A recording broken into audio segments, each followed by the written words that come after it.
কিভাবে সম্ভব? মৃতদের এই পৃথিবীতে থাকতে নেই। তুমি তুমি চলে যাও, চলে যাও, প্লিজ চলে যাও। সবটাই কি ইলুশন, নাকি অন্য জগতের কেউ কখনো হাজির হয়ে যায় চোখের পলকে? ভূত.com with রাসেল। Welcome back. আপনাদের সবাইকে স্বাগত জানাচ্ছি আমি রাসেল। আশা করছি আপনারা সবাই ভালো আছেন এবং ভালোর তলে আছেন। আমিও ভালো আছি আর ভালোর তলে আছি। আপনাদের নিশ্চয়ই মনে আছে সুকান্ত মাইতির পাঠানো ডাউহিলের জঙ্গল ঘটনাটি। এই ঘটনাটি শোনার পরে আমাদের আরও একজন লিসেনার, তিনিও একটি ঘটনা পাঠিয়েছেন। আজকে সেই ঘটনাটি পড়ে শোনাবো আপনাদের। যেভাবে লেখা আছে আমি সেভাবেই পড়ছি। আসসালামু আলাইকুম রাসেল ভাই ও শ্রোতা বন্ধুরা। রাসেল ভাই, আশা করি বরাবরের মতো আপনি ভালোর তলে আছেন। আমি মুনতাসির রহমান, ঠিকানা ব্রাহ্মণবাড়িয়ার কোনো একটি জায়গা থেকে লিখছেন তিনি। সেই ঠিকানাটি তিনি উল্লেখ করেছেন। আমি বিস্তারিত ঠিকানা এখানে উল্লেখ করছি না, আমি সরাসরি ঘটনায় যাচ্ছি। তিনি লিখছেন, গরমকাল হওয়ায় রাতে প্রায় বিদ্যুৎ চলে যেত। এমনই এক বিদ্যুৎ বিচ্ছিন্ন রাতে বাড়ির উঠোনে বসে ভূত.com-এর ডাউহিলের জঙ্গল এপিসোডটি শুনছিলাম। তখন পাশের বাড়ির এক চাচাতো দাদা এসে আমাকে জিজ্ঞেস করলো অন্ধকারে আমি কি করছি। আমি সালাম দিয়ে বললাম, দাদা এই আর কি ভূত.com-এ ঘটনা শুনছিলাম। দাদা বললেন, ভূতের গল্প? কেমন ভূতের গল্প? আমি বললাম, এই মানুষের কাছ থেকে শোনা বা নিজের জীবনে ঘটে যাওয়া ঘটনা এখানে তারা শেয়ার করে, আর রাসেল ভাই সেগুলো পড়ে শোনায়। খানিকটা চুপ থেকে দাদা বললেন, তোমরা এখনকার ছেলে, তোমরা কি আর বিশ্বাস করবে? খানিকটা ইতস্তত করে জিজ্ঞেস করলাম, হঠাৎ এই প্রশ্ন কেন দাদা? তিনি বললেন, আমিও আমার শৈশবে গ্রামে ঘটা একটা রোমহর্ষক ঘটনা জানি, যেটা আমি আমার আম্মার কাছ থেকে শুনেছিলাম।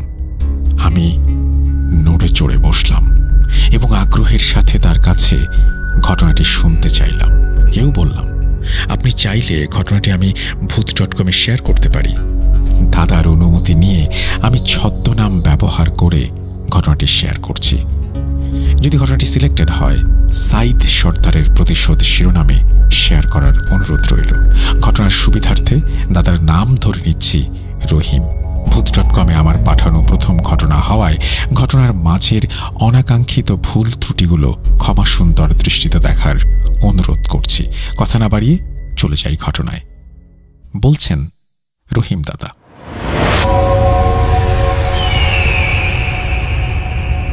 সময় আনুমানিক 1890। আমার আম্মার জন্মেরও আগে। আমার আম্মা ঘটনাটি আমার নানার মুখ থেকে শুনেছিলেন। তখনকার গ্রামগুলি ছিল খুবই কুসংস্কারাচ্ছন্ন। আমার গ্রামের নাম নন্দনপুর। গ্রামটির তীর ঘেঁষে চলে গেছে বিস্তীর্ণ নদী। গ্রামের মাঝে ছিল 2টি মসজিদ, একটি মাদ্রাসা, একটি কবরস্থান ও বিস্তৃত এক জঙ্গল, যার আনাচে কানাচে নিয়মিত চলত কালো জাদুর চর্চা। গ্রামটি আয়তনে মোটামুটি বড়। সে সময়কার গ্রামে এখনকার মতন চেয়ারম্যান, মেম্বার এসব কিছু ছিল না। সে সময় ছিল জমিদার বা সর্দার, যারা গ্রাম পরিচালনা করত। আমাদের গ্রামের সর্দার ছিলেন সাইদ মিয়া। লোকে তাকে সাইদ সর্দার নামে চিনত। গ্রামের সকল বিচার সালিশে তার কথাই ছিল শেষ কথা। সর্দার তার স্ত্রী, 2 ছেলে, 2 মেয়ে নিয়ে থাকতেন। লোকমুখে শোনা যেত তিনি নাকি কালো জাদুর চর্চা করতেন। তিনি গ্রামের সাধারণ মানুষের জায়গা জমি অন্যায়ভাবে দখল করতেন। কখনো কখনো ঝগড়ার রেশ ধরে কৌশলে মানুষের ঘরে আগুন দেওয়ার মতন কাজও করতেন। কিন্তু লোকজন তার বিরুদ্ধে কিছু বলার বা করার সাহস পেতেন না, কারণ তারা জানতেন যে তিনি কালো জাদুর চর্চা করেন। গ্রামের সকল কবিরাজও ছিল তার হাতের মুঠোয়। একদিন সাইদ সর্দারের বড় ছেলে গ্রামের এক কৃষক সিদ্দিক আলীর ছেলে রফিকের সাথে বাজি ধরে এবং সেই নিয়ে দ্বন্দ্বে জড়িয়ে পড়ে। কথা কাটাকাটির এক পর্যায়ে সাইদ সর্দারের ছেলে শক্ত একটি কাঠ দিয়ে রফিকের মাথায় আঘাত করে এবং রফিক ঘটনাস্থলেই মারা যায়। এর রেশ ধরে গ্রামবাসী সাইদ সর্দার ও তার পরিবারের ওপর চরম ক্ষুব্ধ হয়। গ্রামবাসী সাইদ সর্দারের সাথে বৈঠকে বসে এবং তাকে আর গ্রামের সর্দারি বা তদারকি করতে নিষেধ করে। তারা নতুন কাউকে গ্রামের দায়িত্বে দিতে চায়। এই কথা শুনে সাইদ সর্দার রীতিমতো ক্ষোভে ফেটে পড়েন। তিনি গ্রামের সকলকে হুমকি ধামকি দিতে থাকেন। তিনি এও বলেন যে, আমি গ্রামের তদারকিতে না থাকলে গ্রামকে নিশ্চিহ্ন করে দেব। উৎসুক জনতা তখন সাইদ সর্দারকে বৈঠক থেকে টেনে হিঁচড়ে বের করে দেয় এবং আলী আকবর নামে গ্রামের এক প্রবীণ ব্যক্তিকে নতুন করে গ্রামের তদারকির জন্য নিযুক্ত করে। যাওয়ার সময় সাইদ সর্দার বলে, এই গ্রাম মৃত্যুপুরীতে পরিণত হবে। এই কথার ক্ষোভ ধরে গ্রামের কয়েকজন যুবক নতুন দায়িত্বে আসা আলী আকবরের অনুমতি নিয়ে রাতে সাইদ সর্দারের বাড়িতে আগুন দেয়, যার ফলে সাইদ সর্দারের স্ত্রী সহ 2 ছেলে ও 2 মেয়ে মারা যায় আগুনে পুড়ে। আগুন দেওয়ার সময় সাইদ সর্দার বাড়ির বাইরে ছিলেন, যার কারণে তিনি প্রাণে বেঁচে যান। বাড়িতে এসে তিনি এই নির্মম দৃশ্য দেখে হাউমাউ করে কান্নাকাটি শুরু করেন এবং সেই রাতেই গ্রাম ছেড়ে চলে যান। উল্লেখ্য, গ্রামের কেউই তার পরিবারের জানাজা হতে দেখেনি। সাইদ সর্দার গ্রাম ছেড়ে চলে যাবার পরদিনই গ্রাম থেকে সব কবিরাজ হঠাৎই গায়েব হয়ে যায়, যেটা গ্রামবাসীকে খানিকটা চিন্তিত করে তুলেছিল। যাই হোক, প্রথম 1 সপ্তাহ ভালোভাবেই কেটে যায়। গ্রামবাসী স্বাভাবিক জীবনে ফিরে আসতে শুরু করে, কিন্তু পরের সপ্তাহে গ্রামে এমন একটি অদ্ভুত ঘটনা ঘটে যায় যা পুরো গ্রামে সাড়া ফেলে দেয়। গ্রামের 2 যুবক রাতে চায়ের দোকান থেকে চা খেয়ে জঙ্গলের পাশের পথ ধরে বাড়ি ফিরছিল, কিন্তু অনেক রাত হওয়ার পরেও বাড়ি না ফেরায় তাদের পরিবারের লোকজন মিলে তাদের খুঁজতে বের হয়।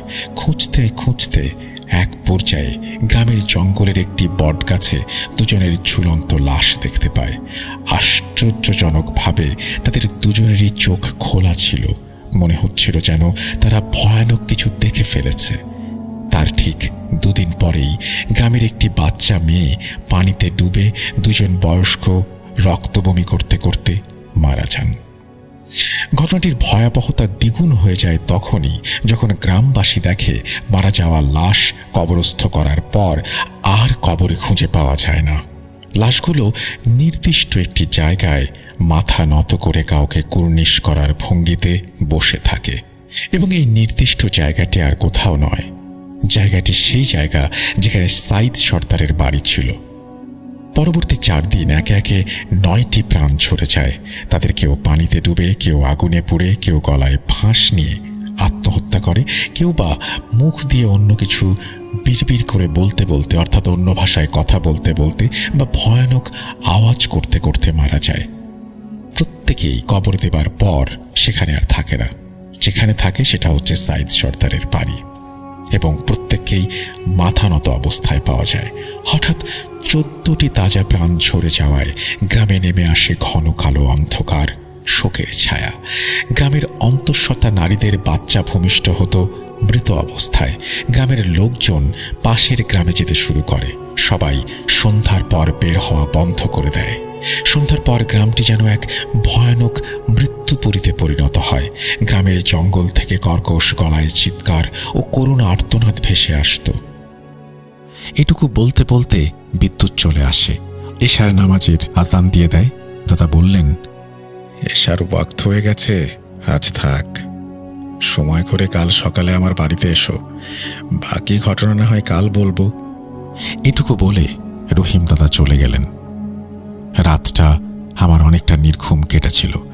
বারবার মাথায় আসছিল তারপর কি হয়েছিল গ্রামটিতে। কোনো মতে রাতটা পার করে ফজরের নামাজ মসজিদে আদায় করেই রওনা দেই। মসজিদে রহিম দাদার সাথে দেখা পাই। নামাজ শেষে দাদার সাথেই সরাসরি তাদের বাড়িতে যাই। দাদি অর্থাৎ রহিম দাদার স্ত্রী আমাকেও রহিম দাদাকে চা বিস্কিট খেতে দেন। চায়ের কাপে চুমুক দিতে দিতে অনেকটা গম্ভীর কণ্ঠে রহিম দাদা বললেন, কাল রাতে কতটুকু বলেছিলাম? আমি বললাম, গ্রামে ততদিন 14 জন মারা গেছে, আর গ্রামবাসী গ্রাম ছাড়তে শুরু করেছে। দাদা কাশি দিয়ে গলা পরিষ্কার করতে করতে আবার বলতে শুরু করেন, গ্রামটি একটি মৃত্যুপুরীতে পরিণত হওয়ার পর গ্রামের 2 মসজিদের ইমামকে ডাকা হলো। গ্রামের নতুন সর্দার আলী আকবর 2 ইমামকে বললেন এর একটা বিহিত করতে। ইমাম দুজন বললেন এশার নামাজ পড়িয়ে তারা আলী আকবরের বাড়িতে আসবেন এবং সেখানে আসনে বসবেন। পরে মাগরিব পার হয়ে এশার নামাজের ওয়াক্ত হলো, কিন্তু ইমামদের দুজনের কেউই মাগরিবের নামাজ পড়িয়ে এশার নামাজ পড়াতে এলেন না। বহু সময় কেটে যাওয়ার পরও দুই ইমামের কেউই আলী আকবরের বাড়িতে না আসায় তিনি দুই ইমামের বাড়িতে লোক পাঠান যাতে করে তাদেরকে নিয়ে আসে। কিছুক্ষণ পর আলী আকবরের পাঠানো লোকজন চোখে মুখে ভয়ের ছাপ নিয়ে ফিরে আসে এবং এমন তথ্য দেয় যা শুনে আলী আকবর সহ উপস্থিত গ্রামবাসীর সবার রক্ত হিম হয়ে যায়। তারা কাঁপতে কাঁপতে বলে, সর্দার, ওই দুজন ইমাম সাহেব গলায় ফাঁস দিয়ে আত্মহত্যা করেছে। তাদের দুজনের মুখ থ্যাতলানো, পাঁজরের হাড় দেখে মনে হচ্ছিল কেউ যেন শরীরের ভেতরে হাড়গুলো ঢুকিয়ে দিয়েছে, আর তাদের শরীরে এক ফোঁটাও রক্ত নেই। এরপর রাতে দুজনের জানাজা পড়ানো হয় এবং তাদেরকে কবর দেয়া হয়। পরদিন সকালে দুই ইমামের মৃতদেহই মাথা নিচু করা অবস্থায় সেই সাইদ সর্দারের বাড়িতে পাওয়া যায়, যেন তারা কুর্নিশ করছে। ভয়ে কেউ কাছে যাওয়ার সাহস পেল না। দেখতে দেখতে ঝরে যায় আরও 20টি প্রাণ। আশেপাশের গ্রাম থেকে অনেক হুজুর কবিরাজ আনা হয়েছিল, কিন্তু লাভের লাভ কিচ্ছু হয়নি। তারা গ্রামে পা রাখা মাত্রই বলতেন, এ তো দেখছি জাহান্নামে এসে পড়েছি। না না, আমাদের দ্বারা এই কাজ হবে না, বড় কোনো কবিরাজ দেখান। গ্রামের মানুষের দিনকাল ক্রমে দুর্বিষহ হয়ে উঠতে থাকে। একদিন গ্রামে এক ফকিরের আবির্ভাব হয়। গ্রামের লোকজন চিন্তা করে এই ফকিরকে দিয়ে চলমান ঘটনার কোনো সমাধান করানো যায় কিনা সেটা দেখবে। অনেকেই আবার এও চিন্তা করেন যে বড় বড় কবিরাজই পারল না, এই ফকির আর কি এমন আহামরি সমাধান করবে। অবশেষে গ্রামের সর্দার আলী আকবর এবং গ্রামের কিছু গণ্যমান্য ব্যক্তিবর্গ সিদ্ধান্ত নিয়ে ওই ফকিরের কাছে গিয়ে অনুরোধ করলেন গ্রামে চলমান মৃত্যুর খেলার একটা সমাধান করে দিতে। তিনি কিছুক্ষণ চুপ থেকে গম্ভীর কণ্ঠে বললেন, অনেক দেরি করে ফেলেছিস তোরা, দেখি কি করা যায়। কাল সকালে আমার কাছে আসবি, তখন জানতে পারবি কি কারণে তোদের গ্রামে এই অভিশাপ নেমে এলো। এখন যা তোরা। ওই দিন মাঝরাতে আলী আকবরের বাড়ি থেকে চিৎকারের আওয়াজ শুনে লোকজন ছুটে যায়। তার বাড়িতে গিয়ে দেখে আলী আকবরের মাথাবিহীন নিথর দেহ মেঝেতে পড়ে আছে এবং মাথাটি তার বাড়ির পাশের আম গাছে ঝোলানো।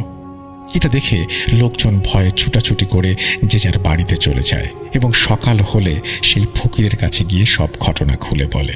ফকিরটি তাদের বলেন, তোদের গ্রামে 5টি অতৃপ্ত আত্মার কারিন জিন ও 17টি রক্তপিপাসু পিশাচ চালান দেয়া হয়েছে। তাদের নির্দেশ দেয়া হয়েছে গ্রামে একে একে সকলকে নির্মমভাবে মেরে ফেলার জন্য। কাজটি করেছে তোদের গ্রামের সাইদ সর্দার ও এই গ্রামের 4 জন কবিরাজ। 10 বাটি রক্ত দিয়ে তাদের আহ্বান করা হয়েছে। 3টি পাঠা ও 17টি কবুতর বলি দিয়ে ওই 17টি নরপিশাচকে চালান দেয়া হয়েছে। গ্রামের কারো মৃত্যুর পর তাদের লাশ কুর্নিশ করা অবস্থায় পাওয়ার কারণ ওই 5টি কারিন জিন। তারা এসব কাজ করছে। যদিও এর সমাধান অনেকটা জটিল, কিন্তু আমি এর সমাধান করতে পারবো। তোরা আমাকে তোদের কবরস্থানের 3 মুঠো মাটি, 7টি লাল কাপড়ের টুকরা, আগরবাতি, এক দামে কেনা একটি গরু ও 17টি কবুতরের বাচ্চা সন্ধ্যা হবার আগে এনে দে। ও হ্যাঁ, কবরস্থানের মাটি কেউ একা আনতে যাবি না, কমপক্ষে 3 জন মিলে যাবি এবং মাটি নিয়ে ফেরার সময় পেছনে তাকাবি না। দিনের বেলা ভেবে সাহস করে পেছনে তাকালে নিশ্চিত মৃত্যু। সাবধান, ভুল যেন না হয়। তারপর সবাই যে যার কাজে চলে যায় এবং সন্ধ্যার আগে ফকিরের বলে দেয়া সবকিছু নিয়ে হাজির হয় ফকিরের কাছে। ফকির সব নিয়ে তারপরে বলে, সবাই বাড়ি যা, ভুলেও কেউ বাইরে বের হবি না। বাড়ির বাইরে অনেকেই তোদের নাম ধরে ডাকাডাকি করবে, আর বেশ ধরেও ডাকতে পারে। খবরদার, এই মরণ ফাঁদে কেউ পা দিবি না। কাল সকালে এই জায়গায় একটি লাল পুটলিতে কিছু মাটির গুঁড়ো পাবি, সেগুলো পুরো গ্রামের সীমানায় ছড়িয়ে দেবি। এতে করে কোনো অশুভ শক্তি আর এই গ্রামে প্রবেশ করতে পারবে না। অতঃপর সবাই নিজ নিজ ঘরে সন্ধ্যার আগেই চলে যায়। গ্রামবাসীর মতে সন্ধ্যা হবার কিছুক্ষণ পরই নাকি গ্রামে এক থমথমে অবস্থা বিরাজ করছিল। বাতাস ভারী হয়ে এসেছিল এবং অজানা এক আতঙ্ক পুরো গ্রামকে গ্রাস করেছিল। রাতের ঘন কালো অন্ধকার তীব্র থেকে তীব্রতর হবার পর বাইরে তুমুল ঝড় শুরু হয়, যেন সবকিছু লণ্ডভণ্ড করে দেবে। গ্রামের জঙ্গল থেকে ভয়ানক আর্তচিৎকার ভেসে আসছিল। বাহির থেকে অনেকের নাম ধরে ডাকাডাকি করা হচ্ছিল। সারা রাত এরকম ভয়ঙ্কর তাণ্ডব চলে। একসময় ভোরের আলো ফোটার সাথে সাথে সবকিছু নিশ্চুপ হয়ে যায়। সকালে গ্রামবাসী ছুটে যায় সেই ফকিরের কাছে। তারা সেখানে গিয়ে সেই ফকিরকে আর খুঁজে পায় না। ফকিরটি যেখানে বসে থাকত সেখানে একটি লাল কাপড়ের পুটলি পাওয়া যায়। পুটলির ভেতর মাটির গুঁড়ো পাওয়া যায়। পরে তা ফকিরের কথা মতন গ্রামের সীমানায় ছড়িয়ে দিয়ে আসা হয়। তারপরে আর কোনো প্রাণহানি হয়নি গ্রামটিতে। এরই মধ্য দিয়ে গ্রামটি এক বিভীষিকাময় অধ্যায়ের পরিসমাপ্তি ঘটায়।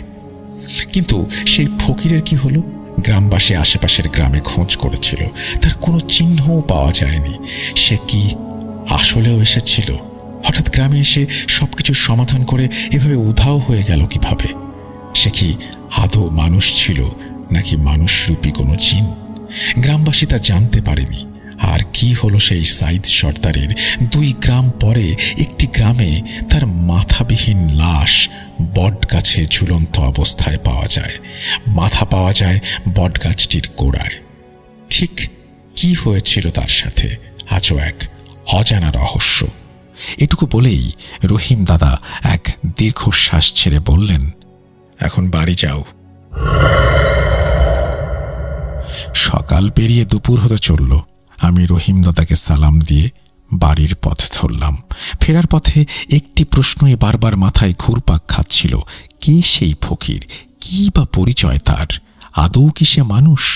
মানুষ হলে রাতারাতি কিভাবে এমন উধাও হয়ে যায়? আশেপাশের গ্রামেও তার খোঁজ মেলে না। এই ছিল ঘটনা। ভালো লাগলে শেয়ার করার অনুরোধ করেছেন তিনি। আপনাকে অসংখ্য ধন্যবাদ আপনার এই ঘটনাটি আমাদের সাথে শেয়ার করার জন্য। আশা করছি আগামীতেও আপনার ঘটনা পাবো এবং আপনি ভালোই লেখেন, আপনি ঘটনা পাঠাবেন সেই প্রত্যাশা রেখেই আমরা চলে যাচ্ছি আমাদের পরবর্তী ঘটনায়।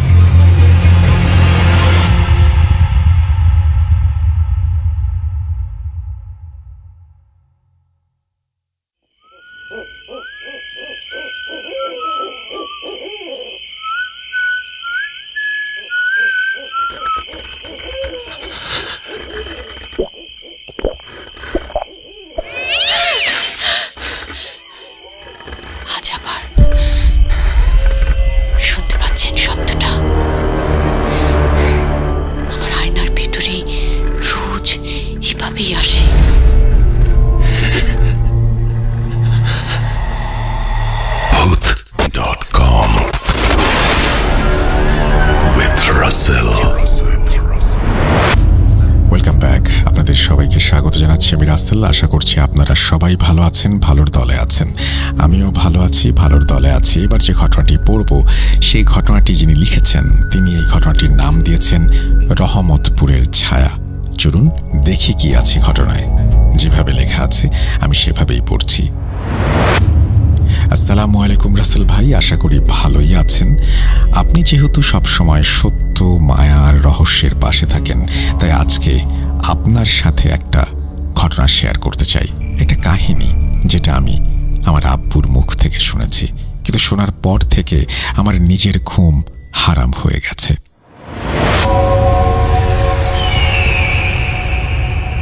শুরুটা ছিল কুয়াশার মতো। 2003 সালের দিকে আমার আব্বু একবার গিয়েছিলেন মামার বাড়ি।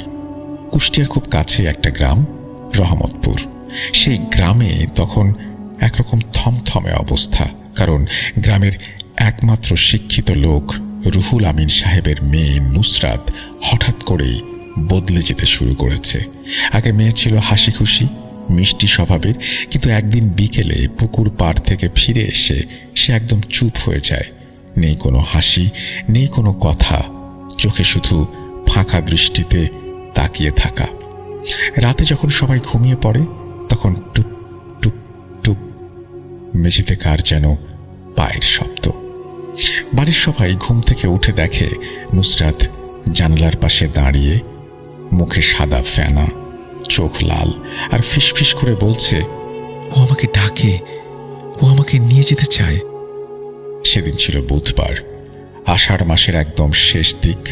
বর্ষা চলছে, আকাশ কালো মেঘে ঢাকা, বাতাসে হালকা পচা পুকুরের গন্ধ, চারপাশে এক অদ্ভুত নিস্তব্ধতা। সন্ধ্যার আজান শেষ হওয়া মাত্রই নুসরাত বের হয় পুকুর পাড়ে, একটা চুলের ক্লিপ খুঁজতে, যেটা ওর পড়ার টেবিল থেকে উড়ে গিয়ে জানালার বাইরে পড়ে যায়। পুকুর পাড়ে গিয়ে নুসরাত হঠাৎ দাঁড়িয়ে পড়ে। কিছু একটা অদ্ভুত ঠান্ডা বাতাস ওর চুলের ভেতর দিয়ে চলে যায়। চুল বেয়ে নিচে নামতেই শোনে এক গলা, খুব নিচু, ফিসফিসে কিন্তু পরিষ্কার। তুই এখানে কি করিস? নুসরাত চমকে ওঠে না, আশ্চর্যজনকভাবে ও শান্ত থাকে। মাথা ঘুরে তাকায়, কেউ নেই, শুধু একটা ছায়া, ঠিক গাছের নিচে। কোনো গঠন নেই, মুখ নেই, শুধু দাঁড়িয়ে আছে, এতটাই নিঃশব্দে যে মনে হয় সব থেমে গেছে। ছায়াটা বলে, তুই চিনিস না আমাকে, তবে আমি তোকে চিনি। তোর চোখে দুঃখ আছে, আমি এগুলো বুঝি। নুসরাত ফিসফিস করে বলে, তুমি কে? ছায়া জবাব দেয় না। তার বদলে একটা নুড়ি পাথর গড়িয়ে এসে পড়ে ঠিক নুসরাতের পায়ের কাছে। ও সেটা নেয়। পাথরের গায়ে ছোট করে খোদাই করা, আমি থাকি তোর পাশে। সেদিন থেকে শুরু, ধীরে ধীরে বদলে যায়। প্রথম সপ্তাহে নুসরাত আগের মতোই থাকে, তবে একদিন মা খেয়াল করে সে ঘন ঘন আয়নায় তাকায়, অদ্ভুতভাবে নিজের চোখের দিকে তাকিয়ে থাকে। হালকা গলায় ফিসফিস করে বলে, ও চোখের কথা বলে, ও বলেছে আমার চোখ সুন্দর। তার পরের দিনগুলোয় নুসরাতের ঘরে হঠাৎ করে ছোট ছোট জিনিস হারাতে থাকে, কখনো কানের দুল, কখনো খাতা, আবার কখনো পেন। আর প্রতিবার হারানো জিনিসটা পাওয়া যায় বিছানার নিচে রাখা একটা পুরনো বাক্সে, যেটাতে সে কখনোই হাত দিত না। মা জিজ্ঞেস করলে সে বলে, ও রেখেছে, খারাপ না, ও চাইছে আমার জিনিসগুলো যেন আমি এখানেই রাখি। দ্বিতীয় সপ্তাহ, নুসরাত কারো সাথে চোখে চোখ রাখে না, আব্বু ডাকলে উত্তর দেয় না। রাতে যখন সবাই ঘুমায় তখন সে খাতায় আঁকতে থাকে ছায়া মানুষ, মাথাবিহীন, আগুনের মতো দাগওয়ালা শরীর। মাঝে মাঝে খাতায় লেখা পাওয়া যায়, আমার কিছু হলেও রাগ করবে, ওকে ভয় পাই না, ও ভালো, শুধু অন্য কেউ জানলেও খুশি হয় না। রাত ৩টা বাজলেই তার ঘর থেকে হালকা ফিসফিস আওয়াজ আসে, কেউ বোঝে না সে কি বলছে। তৃতীয় সপ্তাহ, নুসরাতের হাত সবসময় ঠান্ডা, ঘরের বালিশ, জানালার পাশে রাখা পর্দা, এসব জিনিসে ধূপের মতো পোড়া গন্ধ থাকে। একবার মা বইয়ের ভেতরে একটা কাগজ খুঁজে পান, তাতে শুধু লেখা, তুই যদি আমার খবর কাউকে না দিস তাহলে ঠিক আছে, দিলে আমি তোর বাবাকে পুড়িয়ে মারব। ওই দিনই প্রথম মা ভয় পায়। রুহুল সাহেব আর দেরি করেন না, মৌলানা আব্দুল জব্বার পীর সাহেবকে ডাকেন।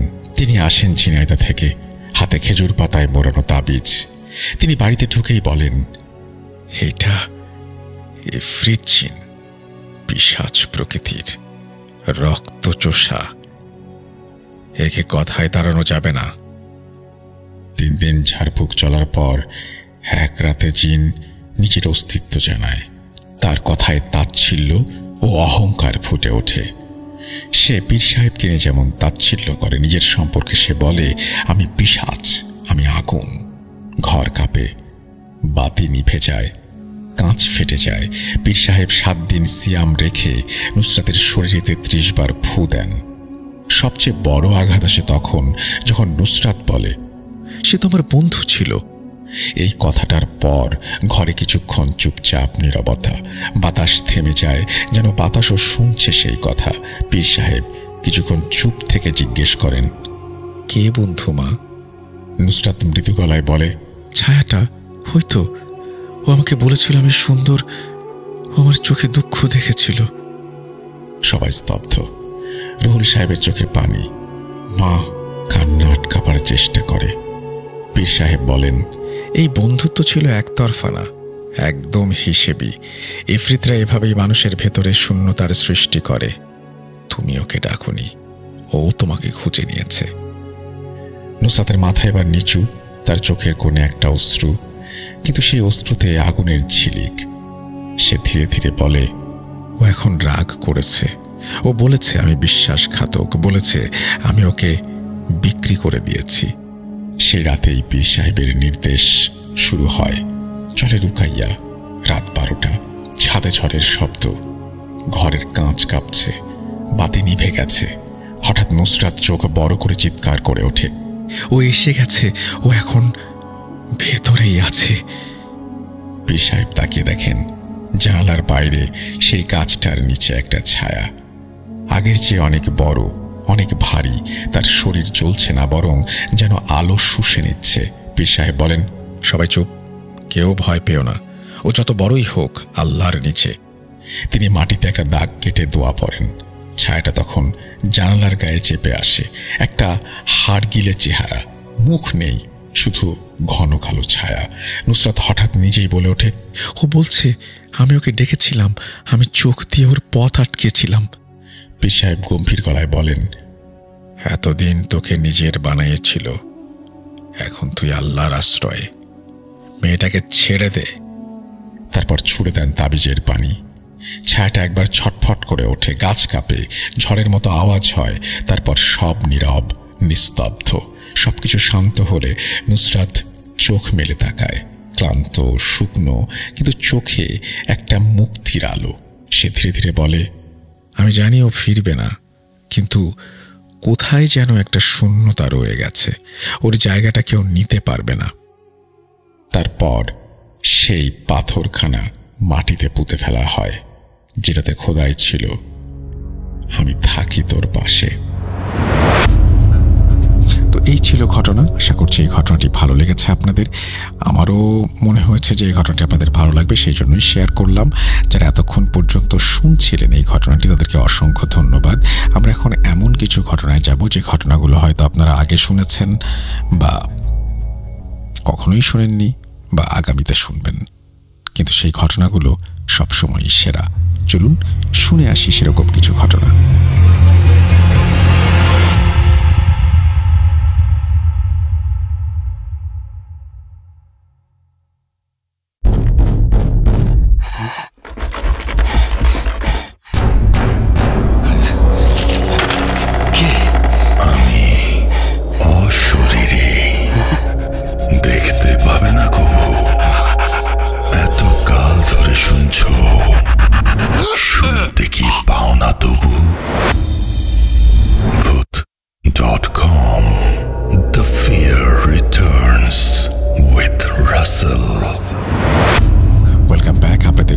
স্বাগত জানাচ্ছি আমি রাসেল। আশা করছি আপনারা সবাই ভালো আছেন, ভালোর দলে আছেন।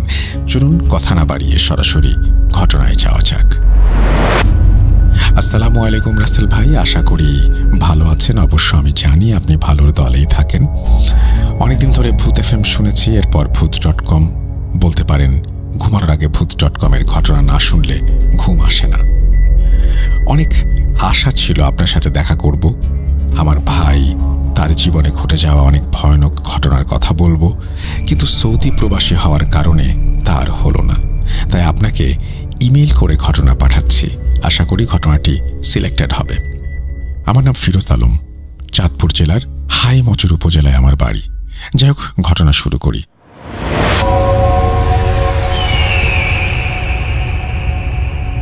ঘটনাটি যখন ঘটে তখন আমার বয়স 7 থেকে 8 বছর। আমার ছোট ভাইয়ের বয়স ছিল 6 বছর। একদিন আমার আম্মুর সাথে আব্বুর প্রচণ্ড ঝগড়া হয়, তাই আম্মু আব্বুর সাথে রাগ করে নানুদের বাড়িতে চলে যায়। আসার পরে দেখে আম্মুর বড় ভাই মানে আমার মামা তার বউকে মারছে। পরে আমার মামা বাড়ি থেকে চলে যায়। তারপর আমার মামানি তার বাপের বাড়ি যাওয়ার জন্য ব্যাগ গুছিয়ে নেয়, নানু তাতে বাধা দেয়। এখানে আরেকটা কথা বলে রাখি, আমার আম্মু আমাদের বাড়ি থেকে আসার সময় আমাকে রেখে আসে, আমার ছোট ভাইকে নিয়ে আসে। তো মামানিকে নানু তার বাপের বাড়ি যেতে বাধা দেয় এবং এই করতে করতে বিকেল শেষ হয়ে আসে। তখন গ্রামে মাত্র একটা ডিপ টিউবওয়েল ছিল, এদিকে বাড়িতে পানি নেই। নানু পানি আনতে যাবেন, তখন আম্মু নানিকে বলল, আপনি যাবেন না, তাহলে ভাবি বাপের বাড়ি চলে যাবে। তখন আম্মু আমার ছোট ভাইকে ভাত মেখে খেতে দিয়ে পানি আনতে চলে গেল। আর এইদিকে আমার নানু বিছানার কাঁথা সেলাই করছেন। আমাদের নানু বাড়িটা অনেক বড়, কারণ তারা ছাড়াও এই বাড়িতে আমার নানার বোন জামাই জায়গা কিনে একই সাথে থাকে। আমার আম্মু চলে যাওয়ার কিছুক্ষণ পরেই আমার আম্মুর ফুফাতো ভাইয়ের ছেলে ঘুমের মাঝে একটা স্বপ্ন দেখে। সে দেখে আমার ভাই বাথরুমে গেছে, তারপর বাথরুম থেকে পানি আনার জন্য পুকুরে গেছে।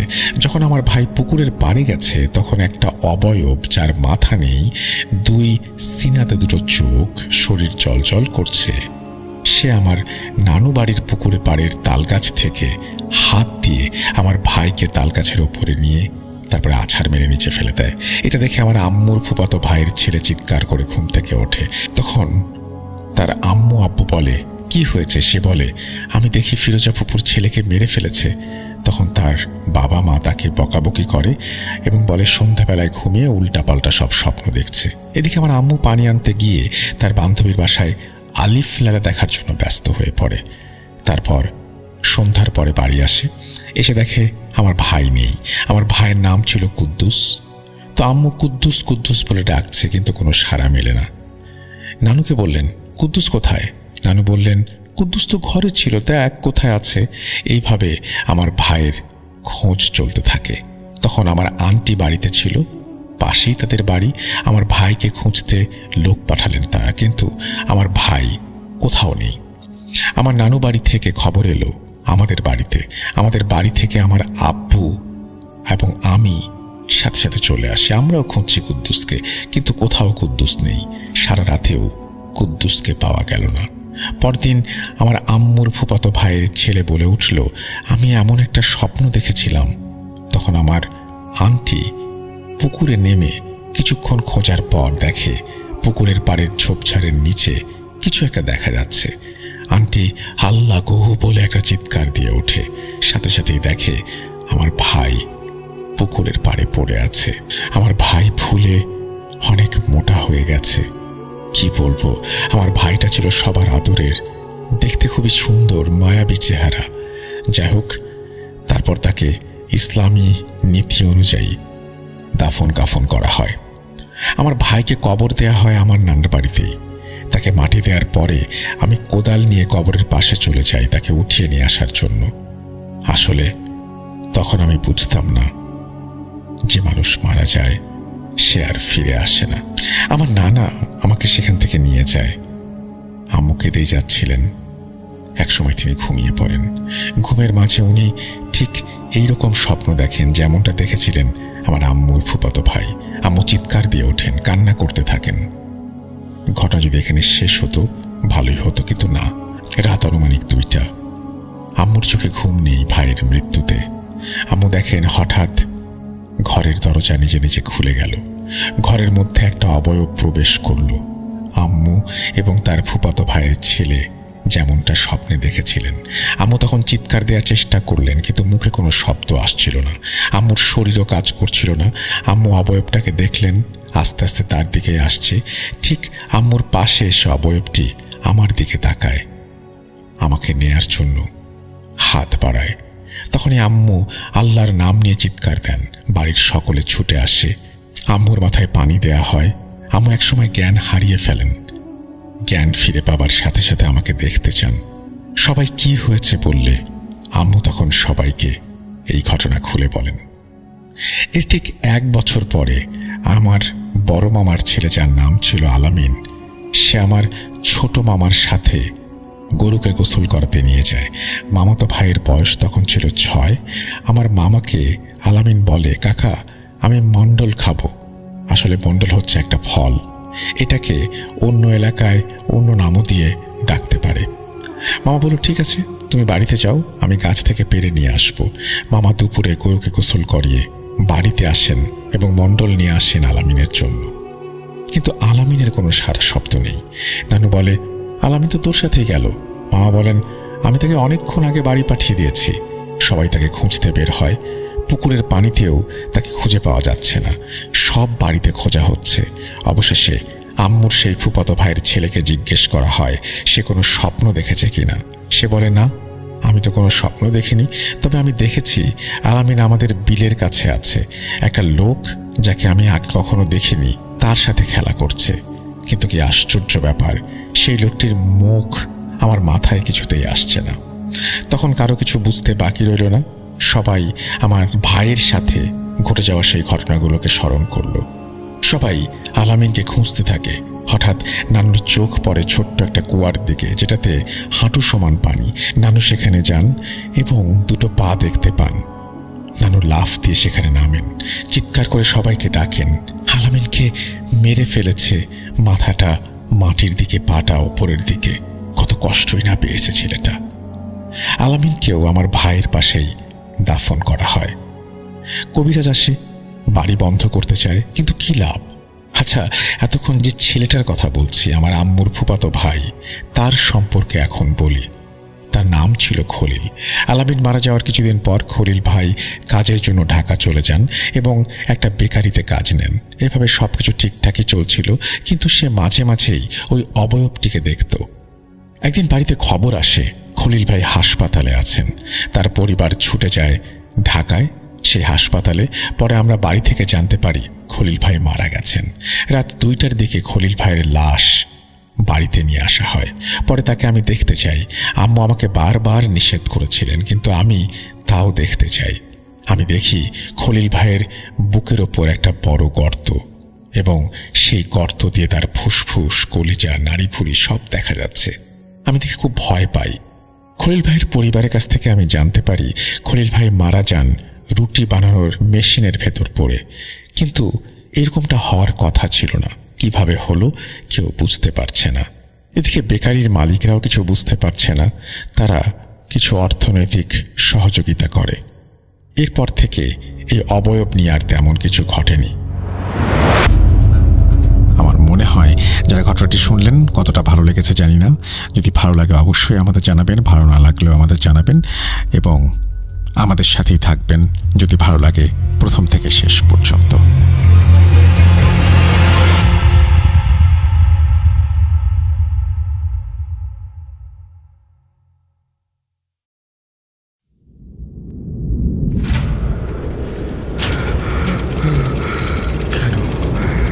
কেন তুমি আসো? আমি শুধু তোমার সাথেই থাকতে চাই। কিভাবে সম্ভব? মৃতদের এই পৃথিবীতে থাকতে নেই। তুমি তুমি চলে যাও, চলে যাও, প্লিজ চলে যাও। সবটাই কি ইলুশন, নাকি অন্য জগতের কেউ কখনো হাজির হয়ে যায় চোখের পলকে? Bhoot.com with Russell। Welcome back. আরও একবার আপনাদের সবাইকে স্বাগত জানাচ্ছি। আমি রাসেল। আশা করছি সবাই ভালো আছেন, ভালোর দলে আছেন।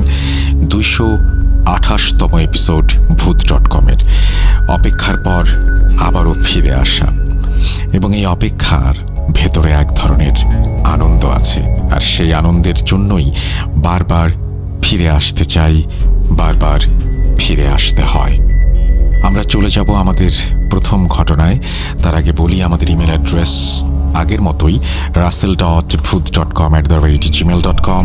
আপনারা নাম, ঠিকানা এবং ফোন নাম্বার সহ আপনার জীবনে ঘটে যাওয়া বা আপনার জানা সেরা ঘটনা লিখে পাঠিয়ে দিন আমাদের কাছে।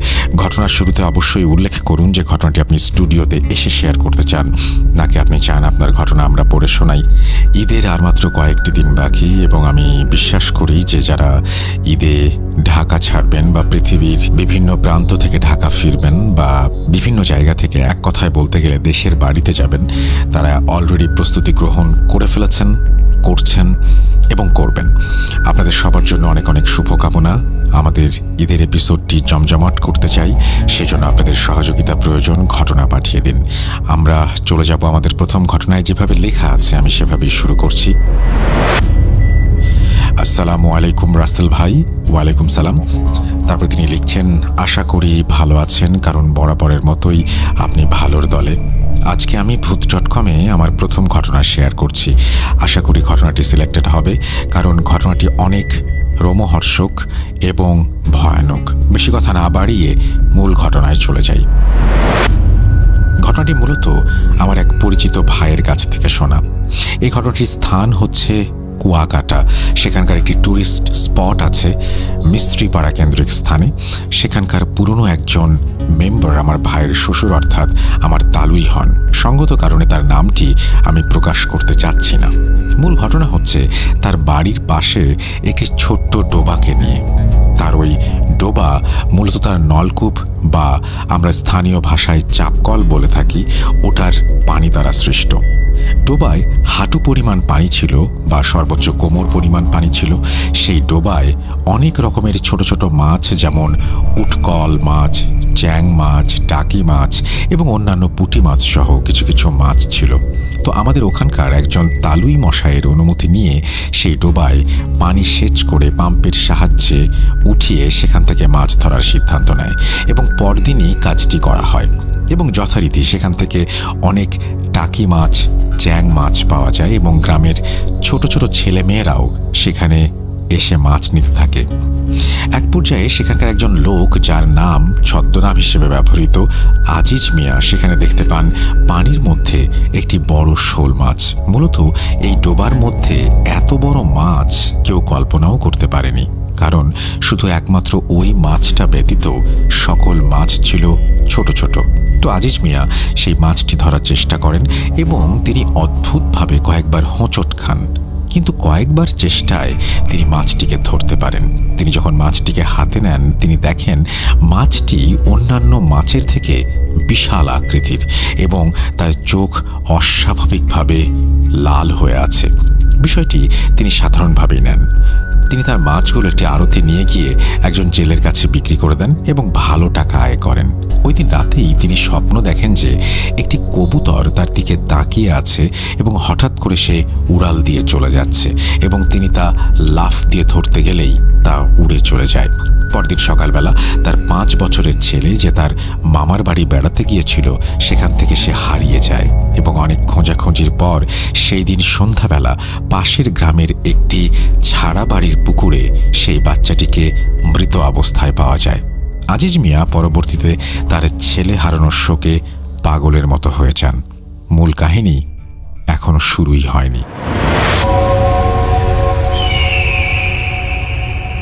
আজিজ মিয়া মাছটি যার কাছে বিক্রি করেছিলেন, তিনি আবার তা ঢাকার কারওয়ান বাজারে তার পরিচিত এক ব্যবসায়ীর কাছে পিকআপে করে পাঠিয়ে দেন এবং মাছটি ওই লোক ছদ্মনাম হিসেবে ব্যবহৃত রফিকুল ইসলাম পরদিন হাতে পান এবং বাজারে বিক্রি করার উদ্দেশ্যে নিয়ে যান।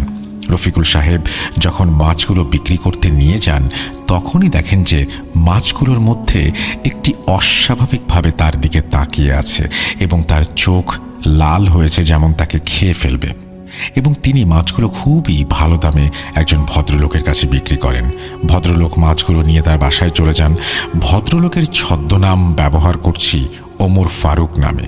তিনি মাছগুলো বাসায় নিয়ে আসলে তার কাজের বুয়াকে দেন এবং বলেন ভালো করে কেটে পরিষ্কার করে তার স্ত্রীকে দিতে। ওমর সাহেব শোল মাছ দিয়ে ফুলকপি খেতে খুব ভালোবাসতেন।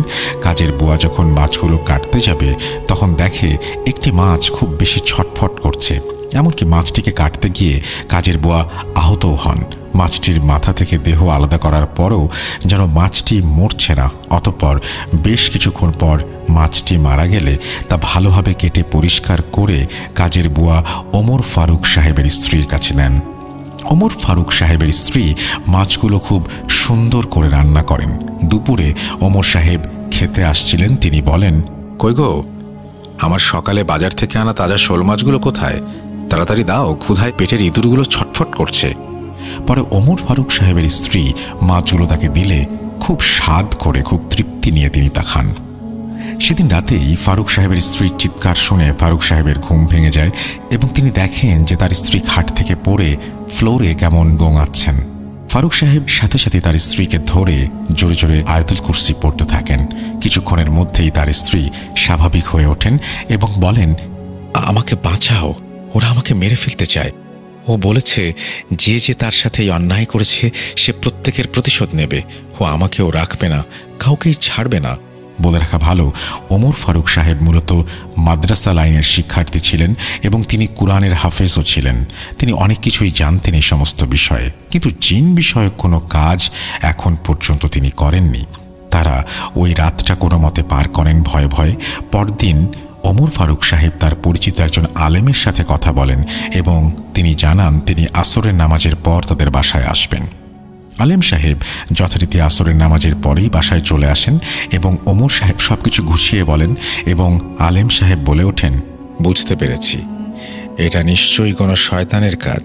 তার উদ্দেশ্য হয়তো খুব খারাপ ছিল, তাই বড় কিছু ঘটার আগেই একটা পদক্ষেপ নিতেই হবে। এই বলে আলেম সাহেব ওমর ফারুক সাহেবকে কিছু আমল শিখিয়ে দিয়ে যান এবং পানি পড়া দিয়ে যান এবং বলেন তারা যাতে সাবধানে থাকে আর এই আমলগুলো সঠিকভাবে পালন করতে থাকে। পরদিন তিনি আবার আসবেন এবং এই বিষয়ে কিছু একটা করবেন। আলেম সাহেব চলে যাওয়ার কিছুক্ষণ পরেই মাগরিবের আজান দেয়। ওই দিন ওমর ফারুক সাহেবের স্ত্রী আবার বৃহস্পতিবারের নফল রোজা রেখেছিলেন, তাই তিনি তার ইফতার করতে যান। ইফতারিতে তিনি শুধু এক গ্লাস পানি খান এবং 2টি খেজুর খান। তিনি খুব অসুস্থ বোধ করছিলেন। ওমর সাহেব এবং তার স্ত্রী যথাযথভাবেই তাদের নামাজ আদায় করেন এবং আলেম সাহেবের দেখিয়ে দেওয়া আমলগুলো পালন করেন। ওই দিন রাতে তাদের সাথে বেশি কিছু হয়নি, কিন্তু ওমর ফারুক সাহেব লক্ষ্য করেছিলেন তার বিছানার আশেপাশে কোনো কালো ছায়া এপাশ থেকে ওপাশ ঘোরাঘুরি করছে। পরদিন ছিল শুক্রবার। ওমর ফারুক সাহেব জুম্মার নামাজ আদায় করে বাসায় আসেন এবং তার স্ত্রীকে দেখেন চুপ করে বসে থাকতে। তিনি তাকে ডাক দিলেও তিনি তার কোনো জবাব দেন না এবং চুপ করে বসেই থাকেন। তখন ওমর ফারুক সাহেব বিষয়টি বুঝতে পেরে সাথে সাথে আলেম সাহেবকে ফোন করেন এবং বিষয়টি তাকে খুলে বলেন। আলেম সাহেব বলেন, ফারুক ভাই, আপনার এবং আপনার পরিবার চরম ঝুঁকির মধ্যে আছে। আমি এসে আপনাকে সব জানাচ্ছি, আপনি একটু ধৈর্য ধরুন। এই কথা বলে আলেম সাহেব কলটি কেটে দেন। বিকেলবেলা আলেম সাহেব বাসায় আসলে বাসার মধ্যে মনে হচ্ছিল ঝড় বা বন্যা বয়ে যাচ্ছে। কিছুক্ষণ আগে আবহাওয়া স্বাভাবিক থাকলেও আলেম সাহেবের প্রবেশের মাঝেই যেন ঝড় বৃষ্টির সৃষ্টি হয়ে যায়। আলেম সাহেব ওমর ফারুক সাহেবকে বলেন, ফারুক ভাই, আপনি দিন কয়েক আগে বাজার থেকে কিছু শোল মাছ এবং টাকি মাছ কিনে এনেছিলেন। উত্তরে ওমর ফারুক সাহেব বলেন, হ্যাঁ, এই 2 দিন আগেই। আলেম সাহেব বলেন, আপনার কিনে আনা মাছগুলোর মধ্যে একটি জিন ছিল। তার বয়স ছিল 900 বছরের ওপরে। সে কুয়াকাটার মিস্ত্রি পাড়ার বৌদ্ধ সম্প্রদায়ের একজন জিন ছিল। বহুকাল আগে তাদের রীতি অনুযায়ী তারা 300 বছরের জন্য যে কোনো একটি প্রাণী সেজে লোকালয়ে বসবাস করতে শুরু করে। তাদের মধ্যে এই জিনটি শোল মাছ, সে বিভিন্ন পুকুরে, ডোবায়, খালে বসবাস করে। তাকে ধরে আনার জন্য একজন ব্যক্তির ছোট্ট 5 বছরের ছেলেকেও নাকি সে হত্যা করেছে বলে সে জানায়। সে নাকি প্রথমে ওই লোককে ইঙ্গিত দিয়েছিল তাকে না ধরতে, কিন্তু সেই লোক না বুঝতে পেরে তাকে ধরে ফেলেছে এবং জিনটি তাকে শাস্তি দিয়েছে। আবার তিনি যার কাছে মাছগুলো হস্তান্তর করেছিলেন, এক জেলের কাছে, সেই জেলেরও একটি দুর্ঘটনার মাধ্যমে প্রাণ দিতে হয়েছে এবং বাজারে আনা সেই ব্যবসায়ীরও বড় ক্ষতি করে সে জানায়। সে নাকি এটাও জানিয়েছে এখন নাকি আপনার পালা। সে এবার আপনাকে কঠিন থেকে কঠিনতর শাস্তি দিতে চায়। বর্তমানে সে চায় আপনাকে প্রাণে মারতে এবং স্ত্রীর প্রাণ নিয়ে যেতে। এই কথাগুলো নাকি আলেম সাহেব তার বন্ধু এক জিনের কাছ থেকে জানতে পারেন। এসব কিছু শুনে ওমর ফারুক সাহেব এক প্রকার ভয়ের মধ্যে পড়ে যান এবং বলেন, ভাই, দেখেন না একটা সমাধান করা যায় কিনা। আরেকটা কথা, ওমর ফারুক সাহেবের স্ত্রী ছিলেন সন্তান সম্ভবা। তিনি তখন আলেম সাহেবকে বলেন, যে করে হোক আল্লাহর ওয়াস্তে আপনি আমাদের সাহায্য করুন। তখন আলেম সাহেব ওমর ফারুক সাহেবকে একজন হুজুরের কথা বলেন, যিনি ঢাকার কোনো এক জায়গায় জিন সম্পর্কিত রোগীদের চিকিৎসা দিয়ে থাকেন। সঙ্গত কারণে তার নামটিও বলছি না, কারণ তিনি বর্তমানে অনেক পপুলার একজন হুজুর। তার কাছে নিয়ে যাওয়ার পর তিনি ওই জিনকে কয়েকবার সতর্ক করেন এবং বলেন, চলে যা, কিন্তু সে কথায় নারাজ এবং তাকে ভেঙাতে থাকে। পরবর্তীতে হুজুর জিনটিকে জবাই করেন এবং পরবর্তীতে ওমর ফারুক সাহেব আলেম সাহেব হুজুরকে তার কর্মকাণ্ডে খুশি হয়ে কিছু হাদিয়া দেন এবং তাকে শুকরিয়া জানান। বেশ কিছুদিন কেটে গেল, তাদের কোনো সমস্যা হয়নি।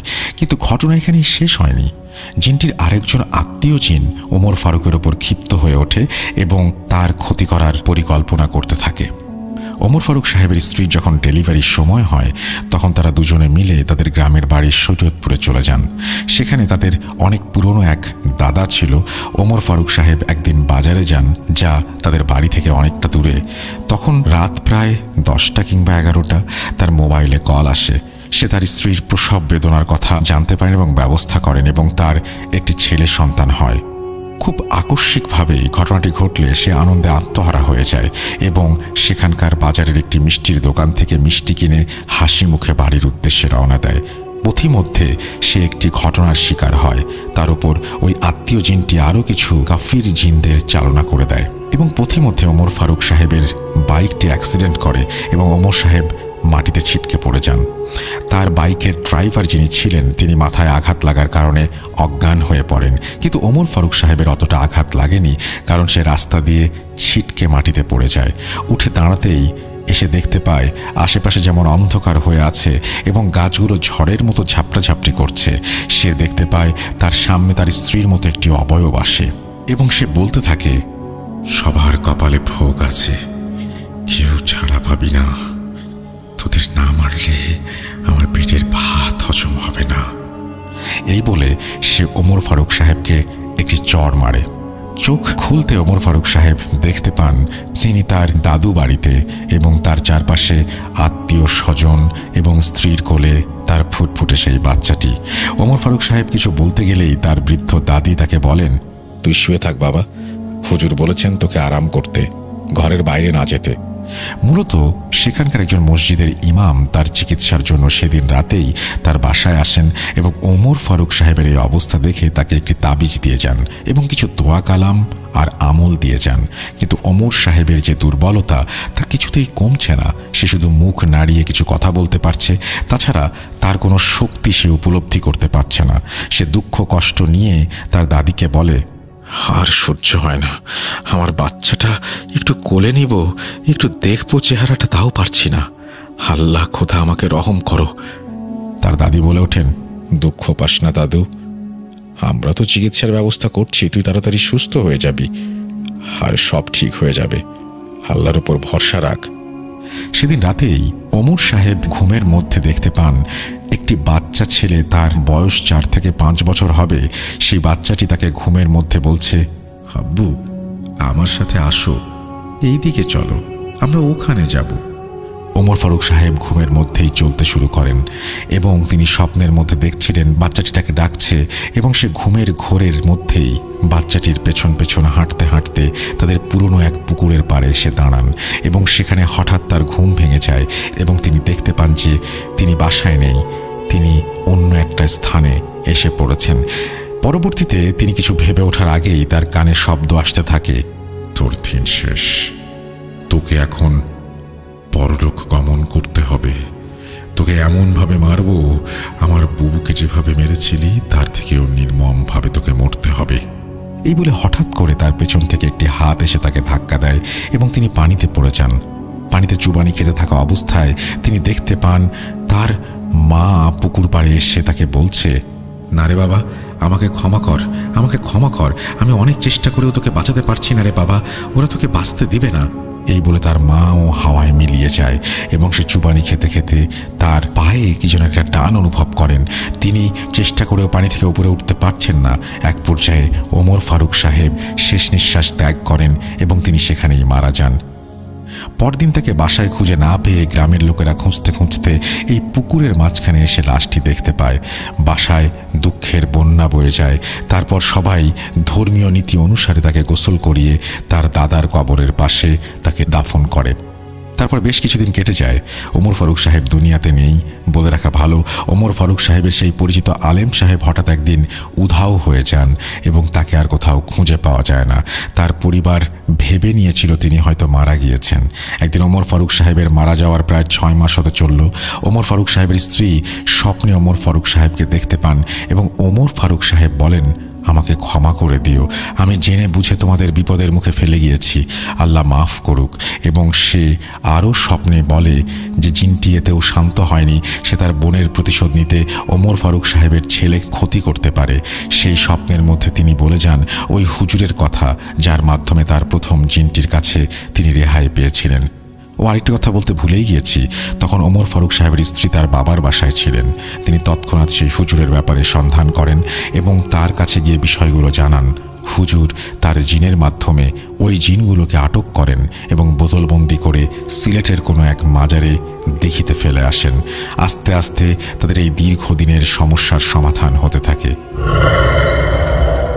এই ছিল আমার ঘটনাটি চাইলে আমি রেকর্ড করেও পাঠাতাম, কিন্তু আমার মুখের ভয়েসের থেকে আপনার মুখে ঘটনা শুনতে অনেক আনন্দ, এক প্রকার মজা লাগে। আমি কোনো প্রফেশনাল রাইটার না, আশা করি আমার লেখায় ভুল থাকলে ক্ষমা সুন্দর দৃষ্টিতে দেখবেন। আশা করি ঘটনাটি সিলেক্টেড হবে। আপনার জন্য দোয়া রইল রাসেল ভাই। ভূত.com চিরজীবী হোক এই আশা এবং প্রত্যাশা নিয়ে শেষ করছি। আসসালামু আলাইকুম। এই বলে তিনি ঘটনাটা শেষ করেছেন। আমার এখানে একটা প্রশ্ন আছে, সেটা হচ্ছে যে এই যে ওমর ফারুক সাহেব মারা গেলেন, তখন তিনি যে তার মাকে দেখলেন, এই পুরো দৃশ্যের বর্ণনা কি তিনি স্বপ্নতে দিয়েছিলেন? আমার মনে হয় এটা জানার একমাত্র উপায়, স্বপ্নে যেহেতু তিনি এসে তার স্ত্রীকে অনেক বিষয়ে বলেছেন, এই বিষয়টি হয়তো তিনি স্বপ্নতেই জানিয়েছিলেন। না হলে একজন মৃত মানুষ কিভাবে শেষ মুহূর্তে মারা গিয়েছিলেন, তার পা আটকে গিয়েছিল, এইগুলো কিন্তু জানা সম্ভব না। প্রবাবলি এটা স্বপ্নে বলেছিলেন। এবং যেমন ঠিক আগে একটা জিনিস আমি খুব কনফিউশনে ছিলাম যে এই গ্রামের ঘটনা, মাছ যিনি বিক্রি করলেন, যিনি আড়তদার, এই সবার ঘটনা কে বর্ণনা করেছিল? ওমর ফারুক সাহেবকে। সেখানে আপনি পরিষ্কারভাবে বলে দিয়েছেন হুজুর তার জিনের মাধ্যমে এই ঘটনাগুলো জেনেছিল। আর এইখানেও আমার মনে হয় তার স্ত্রী হয়তো স্বপ্নের মাধ্যমে এই ঘটনাগুলো জেনেছিল, তাছাড়া কোনো উপায় নেই। তো আপনি যদি এটা ক্লিয়ার করতে চান আমাদের কমেন্ট সেকশনে এসে লিখতে পারেন, কারণ অনেকের মনেই এই প্রশ্নটা আসবে আমি জানি। সো ডেফিনেটলি আমি চাইবো যে আপনি এই ব্যাপারটাকে একটু ক্লিয়ার করবেন।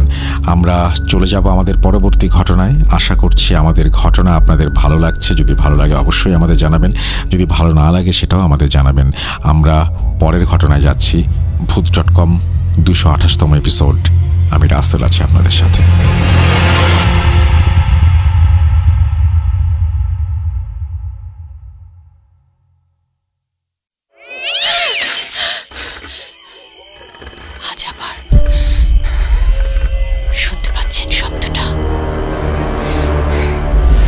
ভয়ের আরেক নাম ভূত.com with Russell। Welcome back. আপনাদের সবাইকে আরও একবার স্বাগত জানাচ্ছি। আমি রাসেল এবং আশা করছি আপনারা সবাই ভালো আছেন, ভালোর দলে আছেন। আমরা চলে যাব আমাদের পরবর্তী ঘটনায়। এই ঘটনাটিও আমাদের একজন লিসেনার পাঠিয়েছেন এবং তিনি এর আগেও ঘটনা পাঠিয়েছেন। আজকে আরও একটি ঘটনা নিয়ে আমরা হাজির হলাম, তার লেখা, এবং শোনাচ্ছি আপনাকে যেভাবে লিখেছেন সেভাবেই। আসসালামু আলাইকুম রাসেল ভাই, আশা করি ভালো আছেন। আমি আমার নাম, ঠিকানা এবং যাবতীয় স্থানের নাম গোপন করার শর্ত চাইব। আমার ঘটনাটি সিলেক্টেড হলে আপনি পড়ে শোনাবেন। এটা আমার তৃতীয় ঘটনা। আগেও দুটো ঘটনা পাঠিয়েছি, এখনও জানি না সিলেক্টেড হয়েছে কিনা, কিন্তু যখন থেকে ভেবেছি আমার ঘটনাগুলো আমি শেয়ার করব, তারপর থেকে কেন জানি না নিজেকে ঘটনাগুলো লেখা থেকে কোনোভাবে বিরত রাখতে পারিনি। তাই র্যান্ডামলি লিখে যাচ্ছি আর পাঠিয়ে দিচ্ছি। আমি আমার দ্বিতীয় ঘটনায় আমার মামার বাড়ির একটা ঘটনা শেয়ার করেছিলাম এবং সেখানে আমার মামা বাড়ির সম্পর্কে বর্ণনা দিয়েছিলাম। এখানে আমি আবার ছোট্ট করে সেই বর্ণনা দেব, কারণ আজকে আমি আবার আরও একটি ঘটনা শেয়ার করব যা আমার নানা বাড়িতে ঘটেছিল। শহরের শেষ প্রান্তে একটি নদী রয়েছে, যা পার হলেই একটা মেইন রোড, যেটা গিয়ে মিশেছে ঢাকাগামী এক হাইওয়ের সাথে। সেই মেইন রোড থেকে একটা ইটের রাস্তা নেমে সোজা চলে গেছে। ওটাই আমার মামা বাড়ি বা নানা বাড়ি যাই বলি না কেন, সেই গ্রামের রাস্তা। ওই সোজা রাস্তা ধরে প্রায় 15 মিনিট হাঁটলে আমার মামা বাড়ি। আমার মামা বাড়ির ডান দিকে ও বাম দিকে চলে গেছে আরও দুটো শাখা পথ। মামা বাড়ির পাশে আছে একটা কবরস্থান, ওটা আমার মামাদের বংশীয় গোরস্থান, যা কিনা কালের বিবর্তনে এখন পরিত্যক্ত ও অব্যবহৃত হলেও এক সময় ওখানে কবর দেয়া হতো। আমার মামা বাড়ির সাথে কবরখানাটির সংযোগ শুধু একটা কাঁটাতারের বেড়া ছাড়া আর কিছুই নয়। মামাবাড়ির গ্রামটি আর 5টা অজপাড়াগা গ্রামের মতোই বাঁশঝাড় বা জঙ্গলে ঘেরা নয়। মানে আমরা দেখিনি, তবে আগে ওখানে বন জঙ্গল, বাঁশঝাড়, কাঁচামাটির রাস্তা এইসব ছিল, যেমনটা গ্রামে হয়ে থাকে আর কি। আজকের ঘটনাটি আমি শুনেছি আমার মায়ের মুখে। ওখানে ওই কবরখানাটি আজকে গল্পের মূল ভূমিকায় থাকবে। আমাদের মামার বাড়ির গ্রামে সকলেরই জানা ছিল যে একটা কোনো খারাপ কিছু আছে, যাকে সাধারণত পিশাচ বলা হয়, অনেকে সহজে পেতনিও বলে থাকে। এরকম কিছু একটার বিচরণ ছিল। মামা বাড়ি থেকে খানিকটা দূরে ছিল একটা হেলেঞ্চা গাছ, যেটাকে মূলত ওই পিশাচের আবাস স্থল বলে সকলে ধারণা করত। কিন্তু সে পিশাচ কখনো কবরস্থানে, কখনো গাছে, কখনো গ্রামের যে কোনো খানে যে কারো উপরেই আক্রমণ করত, ভয় দেখাত। গ্রামের মানুষ যখন তখন যে কোনো কিছু দেখত, যা স্বাভাবিক কিছু ছিল না। আজকের ঘটনা আমার ছোট খালামণি ও তার বান্ধবীর সাথে ঘটে যাওয়া। আমার খালামণির নাম কলি, এটা ছদ্মনাম। তার বয়স তখন বড়জোর 10 কি 11 বছর। তার বান্ধবীর নাম রূপা, ছদ্মনাম। আমার খালাও তার বান্ধবী সমবয়সী ছিল। গ্রামের ছেলেমেয়েরা সাধারণত নানা রকম খেলায় পারদর্শী হয়ে থাকে। বিকেলবেলা বড়িচ্চু, গোল্লাছুট, কানামাছি, বরফ পানি, সন্ধ্যা হলেই পলাপলি, আরও না জানি কত খেলা। আজকের ঘটনাও এরকম এক খেলা থেকেই শুরু। বর্ণনার সুবিধার জন্য এবার ঘটনাটি আমি আমার আম্মুর বক্তব্য হিসেবে লিখছি।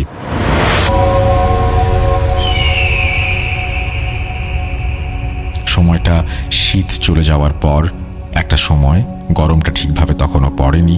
বিকেলবেলা আসর ও মাগরিবের মধ্যবর্তী সময়।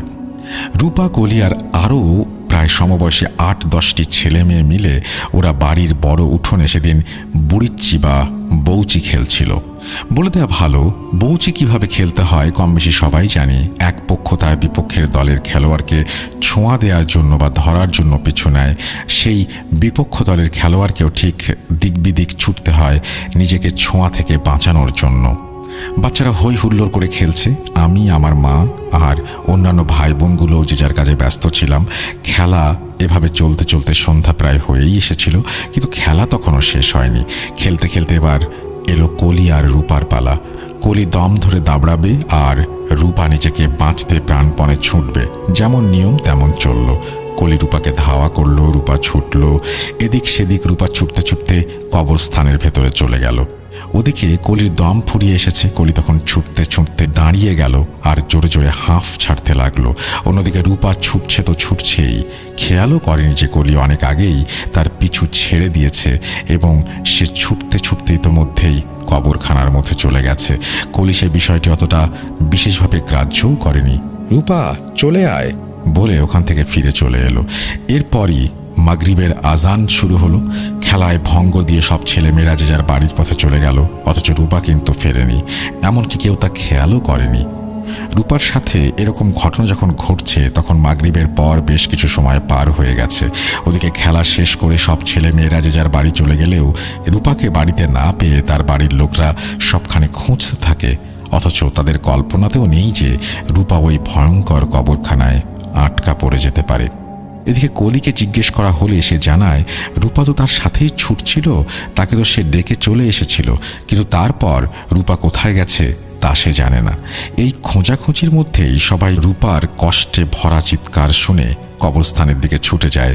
সকলের হাতেই টর্চ লাইট, বন ঝাড় ভাঙা কবর, সবখানেই লাইট দিয়ে খুঁজতে খুঁজতে রূপাকে বাঁশঝাড়ের কাছাকাছি পাওয়া গেল এবং অজ্ঞান হয়ে পড়ে থাকা রূপাকে সবাই কোলে তুলে বাড়িতে ফিরে এলো।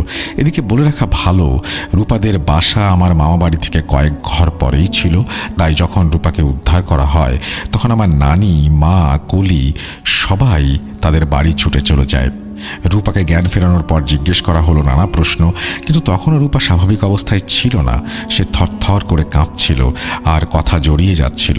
সবাই অনুমান করে নেয় যে রূপা কিছু একটা দেখে ভয় পেয়েছে। সঙ্গে সঙ্গে তখন হুজুরকে আনা হয়। উনি রূপাকে দেখেই বলেন কোনো খারাপ কিছুর দৃষ্টি পড়েছে রূপার ওপর। হুজুর রূপাকে ঝাড়ফুঁক, পানি আর তেল পরা দিয়ে সেই রাতের মতো চলে গেলেন। রূপা যখন একটু কথা বলার অবস্থায় আসলো তখন সে সব ঘটনা খুলে বলল। সন্ধ্যায় যখন কলি ফিরে এসেছে তখনও রূপা কবরখানার ভেতরে গিয়ে ছোটা বন্ধ করে দিয়ে যেন হঠাৎ হুঁশ পেয়ে থমকে গেল। সে চারিদিকে খেয়াল করে দেখল যে সে কবরখানার ঠিক মধ্যখানে দাঁড়ানো। চারিদিকে বড় বড় গাছ, বাঁশঝাড়। সন্ধ্যার জন্য যতটা অন্ধকার তার চেয়েও বেশি অন্ধকার যেন বাঁশঝাড় আর গাছের কারণে তৈরি হয়ে আছে। চারিদিকে এক গুমট পরিবেশ। সে যেন এই অচেনা পরিবেশের ভেতরে পড়ে খুব হতবিহ্বল হয়ে পড়ল, কিন্তু কেন যেন বের হয়ে আসতে পারল না। তার মনে হতে লাগলো তার পা যেন আটকে গেছে ওখানে, চিৎকার করতেও পারছে না। রূপা ভয়ে যখন ইতোমধ্যেই জড়সড় হয়ে গেছে, তখন তার মনে হলো তার বাম পাশে কে যেন দাঁড়িয়ে আছে। আসলে কবরের বাম দিকে রাস্তা ছিল। সে ভাবল যে ওদিক থেকে হয়তো কেউ হেঁটে আসছে, ডাক দিতে পারবে ভেবে সেদিকে তাকিয়ে দেখল কেউ নেই, কিন্তু কেউ তো ছিল, সেটা বামে নয় ডান দিকে। সেটুকু অনুভব করতে পারল এবং রূপার সেটা অনুভব করতে খুব বেশি দেরি হলো না। দ্রুত সেদিকে ফিরে তাকালো রূপা। কারো একটু সাহায্যের জন্য বাচ্চা বয়সী রূপা ব্যাকুল হয়ে উঠেছিল। সেই নিষ্পাপ বাচ্চা মন বিবেচনা করতে অপারগ ছিল যে ওদিকে জঙ্গলের ঘনত্ব আরও বেশি, ওখানে কোনো মানুষের থাকার কোনো সম্ভাবনাই নেই। রূপা যখন ডান দিকে ফিরল তখন সে যা দেখল তা দেখে সুস্থ স্বাভাবিক পূর্ণবয়স্ক কোনো মানুষ সুস্থ থাকতে পারে না। রূপা যখন দেখল সাদা শাড়ি পরা এক মহিলা, যার উচ্চতা ছিল বাঁশের সমান, তার মাথায় ঘোমটা পরা, বাঁশঝাড়ের পাশেই দাঁড়িয়ে আছে, কিন্তু তার এক পা কবরের ভেতর, অন্য পা বাঁশঝাড়ের মাথায়। সে রূপার দিকে তাকিয়ে হাসছে এবং কি বিশ্রী তার চেহারা। এদিকে রূপাকে সে হাত ইশারা করে ডাকছে আর কিছু একটা চাইছে, যেন কিছু একটা খেতে চাইছে। এই দৃশ্য দেখে রূপা ও মা গো বলে চিৎকার দিয়ে চুপ হয়ে গেল, আর ওই চিৎকারেই তার বাড়ির লোকেরা তাকে উদ্ধার করতে পেরেছিল। আম্মুর বর্ণনা এখানে শেষ হয়নি। সবকিছু শুনে আমাদের কারোরই বুঝতে বাকি রইল না যে কাকে সে দেখেছে। মা এবার বললেন আজকের ওই ঘটনার সূত্রপাত কিভাবে হয়েছিল সেই ঘটনা। মায়ের কথায় তুলে ধরছি। আমাদের গ্রামে এক মেয়ে ছিল, নাম আসিয়া, ছদ্মনাম। এক আধপাগলি মা বাবার মা বাপ মরা মেয়ে। মামার ঘরে বড় হওয়া 18-19 বছরের মেয়েটি তার মামির অনেক অত্যাচার সহ্য করে বেড়ে উঠছিল। সে জন্ম থেকে একটু আলাভোলা টাইপের ছিল। শান্ত স্বভাবের এই মেয়েকে তার মামি এত মারত, মাঝে মাঝে সে অজ্ঞান হয়ে যেত। আসিয়ার বয়স যখন 7-8 বছর, তখন তার বাবা এক রাতে হঠাৎ রক্তবমি করে মারা যায়। সেই শোকে মারা যায় তার মা। গ্রামবাসী বলতো আসিয়ার মামা মামি তাবিজ করেছিল তাদের, যদি এই ঘটনার সত্যতা জানা যায়নি। আস্তে আস্তে আসিয়া যখন বড় হয়ে ওঠে তখন তার স্বভাবে পরিবর্তন দেখা যায়। শান্ত মেয়েটি হঠাৎ উশৃঙ্খল হয়ে ওঠে। অনেকে তাকে গোপনে ধূমপান করতে দেখত, অনেক সময় তাকে ভাঙা কবরের মধ্যে বসে থাকতে দেখত, বড় গাছের দিকে এক মনে তাকিয়ে থাকতে দেখা যেত। কেউ শাসন করলে গালি দিত। তার এরকম স্বভাবের পরিবর্তনের জন্য অনেকে বলতো যে আসিয়াকে হয়তো কোনো বদ জিন আসর করেছে। আবার অনেকে বলতো যে মামিও তাবিজ করে থাকতে পারে। আসিয়ার এসব অস্বাভাবিকতার জন্য তার মামা তাকে ঘাট থেকে নামাতে ব্যস্ত হয়ে গেল। তাকে বিয়ে দেওয়ার জন্য নানা জায়গায় পাত্র খুঁজতে লাগলো। ওরকম আধপাগলি মেয়েকে কে আর বিয়ে করবে? তাই তাকে এক বয়স্ক 60 ছুঁই লোকের সাথে বিয়ে দেয়া হলো। আসিয়া বিয়ে করতে রাজি ছিল না, কিন্তু এক প্রকার জোর করেই তার বিয়ে হয়েছিল। বিয়েটা তার একই গ্রামে হয়েছিল, কিন্তু আসিয়া পরবর্তীতে স্বভাবের কারণে তার ভেতর জেদ বেড়ে যাওয়ার কারণে বিয়ের রাতে স্বামী ঘরে আসার আগেই এক কাণ্ড ঘটায়। স্বামী ফিরে এসে দেখে যে আসিয়ার দেহ বিছানায় নয়, বরং টিনের চালের নিচে যে বাঁশের আড়া বা ঘরের কাঠামো থাকে তার সাথে ঝুলছে। তার জিহ্বা বের হয়ে আছে, চোখ দুটো উল্টে গেছে, পরনের শাড়িতেই ঝুলে আছে মেয়েটি। দাঁতগুলো বের হয়ে আছে, যেন হাসছে, কিন্তু সেটা খুবই বিভৎস হাসি। আর দৃশ্যটা এত বিভৎস ছিল, সেই আসিয়াকে কবর দেয়া হয়েছিল আমাদের বাড়ির পাশের কবরখানায় বাঁশঝাড়ের কাছে। তার মৃত্যুর পর অনেকেই ওখান থেকে যাওয়ার সময় রাতের বেলা বা সন্ধ্যাবেলার দিকে কান্না শুনতে পেত, কিন্তু গ্রামের কেউ এ ব্যাপারে কোনো পদক্ষেপ নিয়েছে কিনা তা জানা যায়নি। পরে বেশ কিছু সময় পার হবার পর এরকম আর কিছু শোনা যায়নি, কিন্তু কেউ তখনও জানত না বিভৎসতা আবারও ফিরে আসতে পারে। একটা ভয়ঙ্কর ঘটনার পেছনে লুকানো রয়েছে আরও একটা করুণ বিভৎসতা। রূপার সাথে ঘটা ওই সন্ধ্যার ঘটনা যে আর এক করুণ পরিণতি নিয়ে আসবে তাকে জানত। ওই রাতে রূপার জ্বর আসে। জ্বরের ঘরে রূপা ভুলভাল বকছিল। এই জ্বর রূপাকে প্রায় কাবু করে ফেলেছিল। জ্বর প্রায় 1 সপ্তাহ পর কিছুটা ভালো হয়, কিন্তু রূপা তবুও সুস্থ হয় না। দুঃস্বপ্ন, দুর্বলতা তাকে ধীরে ধীরে কাবু করে ফেলে।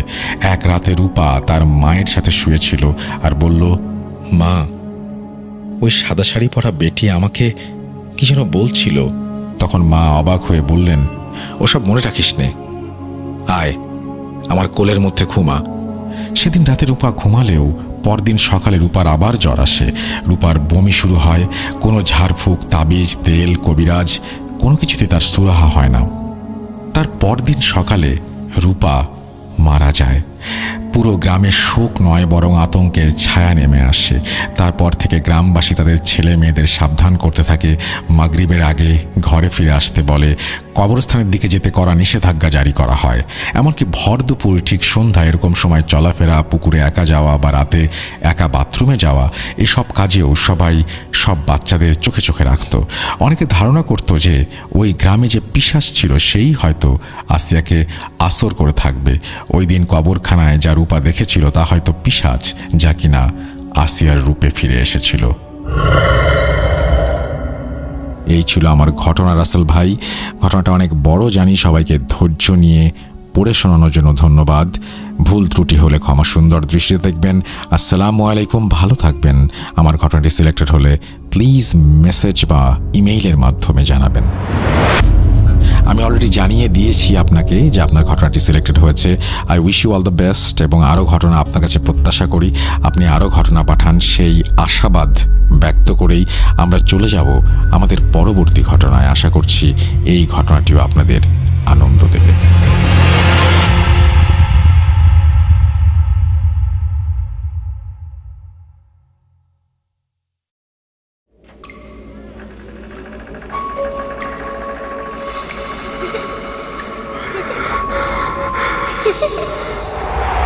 লুকোচুরি খেলবে? লুকোচুরি তুমি লুকাও, আমি ঠিকই তোমাকে খুঁজে পাবো।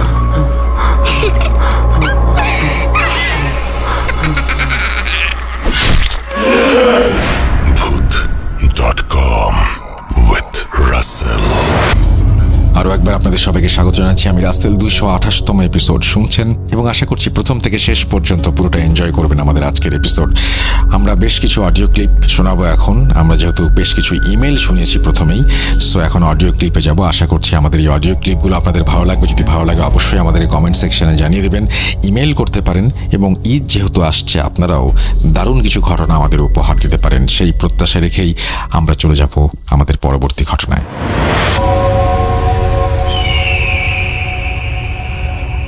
হ্যালো, আসসালামু আলাইকুম লিসেনার্স। আশা করি সবাই ভালো আছেন, অনেক অনেক ভালো। আমিও অনেক ভালো আছি। প্রথমেই ধন্যবাদ দিতে চাই রাসেল ভাইকে। রাসেল ভাই এত সুন্দর একটা উপস্থাপনা করে থাকে ভোট.কমে আমাদের জন্য।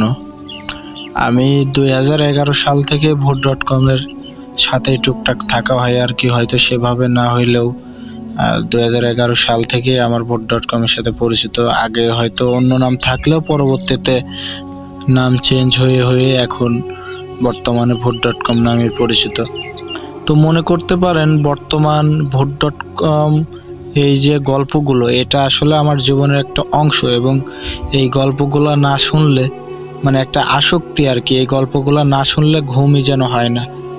যখন ঘুমাতে যাব তখন এগুলা শোনাই লাগবে এবং এটা শুনে অনেক ভয়ে ভয়ে ঘুমায়ে পড়তে হয়। তো এই ভোট.কম শুনতে শুনতে ঘুমানো নিয়ে একটা ঘটনা আমার সাথে ঘটেছে, যেটা আসলে ঘটনা আমি মূলত যে ঘটনাটি এখন বলবো, এই ঘটনার লাস্টে আমি ওই ঘটনাটি বলবো এবং এই ঘটনা আর ওই ঘটনা ভিন্ন। কিন্তু ভোট.কম শুনতে শুনতেও যে আমার সাথে একটা ঘটনা ঘটে গেছে, বাস্তব ঘটনা, সেটা আমি আপনাদেরকে শোনাবো। তো মূলত আজকে যে ঘটনা বলার জন্য আমি কথা বলা শুরু করছি, সে ঘটনায় আমি চলে যেতে চাই। ঘটনাটির সময়কাল 2018 সালের কোনো একটা রাতে এবং সে রাতটা ছিল হচ্ছে হিন্দুদের দুর্গা পূজা উৎসবের সময়। অর্থাৎ হিন্দুদের যে প্রতি বছর যে দুর্গা পূজা উৎসব হয়, তো প্রতিবারের মতো সেইবারও দুর্গাপূজা উৎসব হয় এবং আমরা ঘটনাটি যে আমার একার সাথে ঘটে তা না, আসলে আমার সাথে আরও আমার 4 বন্ধু ছিল। তো আমার নাম হচ্ছে আনাফ শিবন এবং আমার আরও 4 বন্ধু হাসান, ইরান, আলমগীর, শুভ। তো এখন যে ঘটনাটি বলতে যাচ্ছি এটা আসলে আমাদের 5 বন্ধুর সাথেই ঘটে যায়। ঘটনাটি ঘটে ওই আমাদের বাড়ির পাশে গড়াই নদী এবং গড়াই নদী ধরে ওই নদী কেন্দ্রিক ঘটনাটি। তো আমাদের জেলাটা পড়ছে ঝিনাইদহ জেলা এবং ঝিনাইদহ জেলা শোলকোপা থানার কোনো একটা গ্রাম এবং যে গ্রামের পার্শ্ববর্তী দিয়ে যে গ্রামের সাথেই গড়াই নদী অবস্থিত এবং গড়াই নদীর এই পাড়টা কুষ্টিয়া জেলা এবং ওই পাড়টা আমাদের জেলা ঝিনাইদহ। তো আমরা প্রতিবারের মতোই আমরা 5 বন্ধু ওই জেলেদের যে ছোট ডিঙি নৌকার থাকে মাছ মারা, ওই মাছ মারা নৌকা আমরা নিয়ে থাকি এবং মাছ মারা নৌকা নিয়ে আমরা বৈঠা নিয়ে আমরা নদী পথে পাড়ি দিই এবং নদীতে তখন অনেক পানি এবং যার কারণে নদীতে প্রচুর স্রোত, নদী ভর্তি পানি এবং আমাদের যে দিকটায় যাইতে হবে সেদিকটা আসলে স্রোতের অনুকূলে, মানে স্রোতের যে বিপরীত তা কিন্তু না। ওই স্রোত ধরে গেলেই আমাদের আর কি যাওয়া হয় এবং বৈঠা মারা লাগে না। তো আমরা কি করে, আমরা নৌকাটা মাঝ নদীতে ছেড়ে দিই এবং ছেড়ে দিয়ে আমরা চুপচাপ বসে থাকি নৌকার উপরে এবং নৌকাটা যেহেতু নদীতে প্রচুর স্রোত সেহেতু আমাদের যাইতে খুব একটা বেশি সময় লাগে না, যেহেতু 3 কিলোমিটার পথ যাইতে হয়, অতটা বেশি সময় লাগে না। তো আমরা নদী দিয়ে মাছ বরাবর দিয়ে আমরা সেই জায়গাটা যাই এবং সেই জায়গাটা গিয়ে আমাদের ওই কোলে উঠতে হয়। এখানে একটা বিষয় বলা উচিত, আমরা আসলে যে জায়গায় পূজা দেখতে যাই এই জায়গা আসলে কুষ্টিয়া জেলাতে একটা পূজা উৎসব অনুষ্ঠিত হয় এবং ঝিনাইদহ জেলাতে আমাদের জেলাতে 2টা পূজা উৎসব অনুষ্ঠিত হয় এবং 2টাই ওই নদী ধরে গেলেই পাওয়া যায় এবং 2টাই আমাদের বাসা থেকে আর কি 3 থেকে 4 কিলো এরকম পথ। তো আমাদের প্রথম যাইতে হয় কুষ্টিয়া জেলার যে নদীর পাশে যে পূজা উৎসব বসে ওখানে আর কি আমাদের প্রথম যাইতে হয়। তো আমরা নৌকা নিয়ে আমরা ওইখানে যাই এবং নদী পথে গিয়ে একটা যেখানে আসলে নৌকাটা ঠেকাতে হয় ওখানে একটা বটগাছ আছে অনেক পুরাতন, যেটা আসলে 300 থেকে 400 বছরের পুরনো এরকম শোনা যায় এবং আরও শোনা যায় যে নৌকা মানে ওই বটগাছ কেন্দ্রিক অনেক ঘটনা নাকি ঘটে থাকে। তো একটা জিনিস কি, আসলে ওই বটগাছটা দিনের আলোতে দেখলে অনেক ভয় করে এবং বটগাছটা এতই ভয়ানক যে আসলেই ভেতরে অনেক ভয় কাজ করে। তো আমাদের যেখানটা যেতে হয় ওইখানটা আসলে বটগাছের ওখানটাই নৌকা ভেড়ানো লাগে এবং ওই বটগাছের সাথে আমরা প্রতি বছর আর কি বটগাছের কোনো একটা শিকড়ের সাথে আমরা নৌকা বেঁধে আমরা উপরে যাই আমরা দুর্গাপূজা উৎসব দেখি এবং সেদিনও তার ব্যতিক্রম না, আমরা ওইভাবে যাই, নৌকাটা ঠেকাই ওই বটগাছের একটা শিকড়ের সাথে আমরা নৌকাটা বাঁধি এবং নৌকাটা বেঁধে আমরা দুর্গাপূজা উৎসব দেখতে উপরে চলে যাই এবং দুর্গাপূজা উৎসব আমরা উপভোগ করি এবং দুর্গাপূজা উৎসব দেখে শেষ করতে আমাদের বেজে যায় রাত 11টা। তো আমাদের যেহেতু আরও 2টা জায়গা আমাদের জেলাতেই 2টা জায়গা আমাদের আরও দুর্গাপূজা উৎসব দেখতে হবে, সেহেতু আমাদের ওখানে বেশি দেরি করলে চলবে না এবং এই জন্য আমরা কি করি, আমরা ওখান থেকে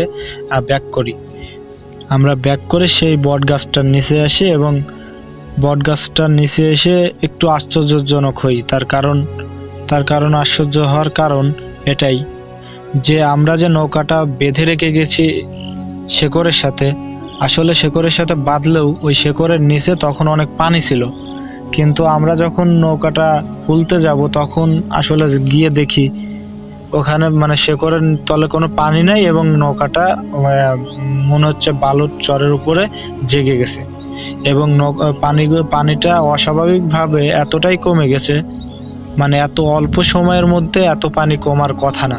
এই জিনিসটা দেখে আসলে অনেকে আমরা আশ্চর্য হই যে এটা কিভাবে সম্ভব, এত পানি হঠাৎ করে কমে যায়, এটা তো আগে কখনো হয়নি।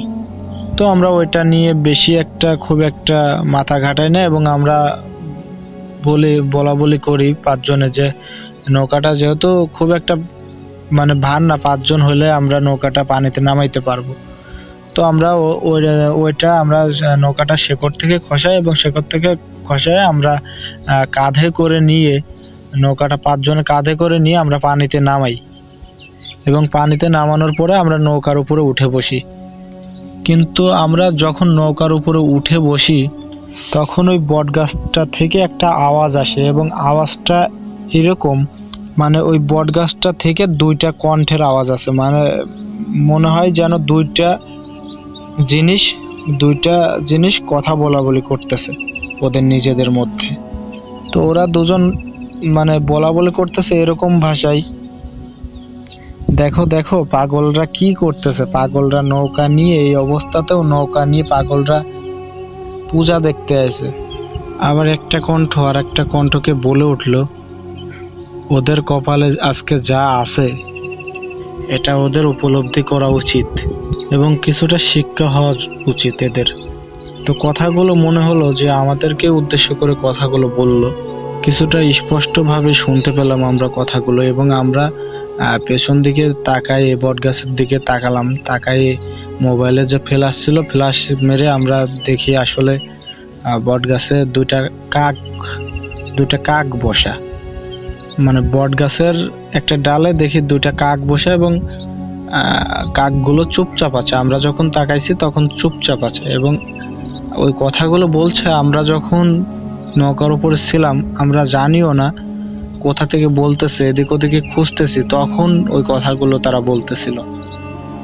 তো আমরা ওইটার দিকে অতটা কেয়ার করি না, আমরা ওইটা নিয়ে অতটা ভাবি না। এবং আমরা কি করি, আমরা যে আমাদের জেলাতে যে দুইটা দুর্গাপূজা উৎসব হয় ওখানে আমরা যাওয়ার জন্য আরেকটু সামনে আগায় গিয়ে আমরা পাড়ি দিই। তো আমরা স্বাভাবিকভাবেই নৌকাটা পাড়ি দিই এবং পাড়ি দিয়ে আমাদের পাড়টায় আমরা চলে আসি। এবং চলে আসার পরে আমরা ওই আমাদের পাড়টায় এই ঘাটটাতে একটা ঘাটে আমরা নৌকাটা বাঁধি একটা বাঁশের সাথে। তো একটা বাঁশের সাথে নৌকা বাঁধার পরে আমরা উপরে যাই আমরা ওই সেই দুর্গাপূজা উৎসবে আমরা দেখতে যাই। এবং আমরা ওখানে স্বাভাবিকভাবেই দুর্গাপূজা উৎসব দেখতে যাই, তখনও আসলে আমাদের সাথে সেরকম কিছু একটা ঘটে না। তো আমরা যখন ওখানে দুর্গাপূজা উৎসব দেখে আমাদের বাজে রাত 3টা থেকে 3:30 এরকম সময় আমাদের বেজে যায়, মানে আমাদের ওই ঘাটে ব্যাক করতে, দুর্গাপুজো দেখে আসতে ব্যাক করতে ওই ঘাটে। তো আমরা ঘাটে স্বাভাবিকভাবেই চলে আসি, এসে আমরা নৌকাটা খুলে আমি যেভাবে আমরা নৌকার উপরে 5 জন বসেছিলাম ঠিক সেইভাবে আসলে আমি নৌকার বৈঠা ধরে আমি আর কি নৌকার মাঝিগিরি করতেছি এবং আমার 4 বন্ধু ওরা 2 জন সামনে বসে 2টা বৈঠা নিয়ে ঠেলাঠেলি করতেছে আর 2 জন মাঝখানটায় বসে আছে আর আমি পিছনে বৈঠা নিয়ে ঠেলায় যাইতে হয়, যেহেতু পানি নদীর কুলে তো অতটা পানি থাকে না, সবসময় দেখা যায় যে মাঝখানটায় বেশি পানি থাকে, কুলে তো অতটা পানি থাকে না, কুলে অনেকটাই চরপড়া থাকে।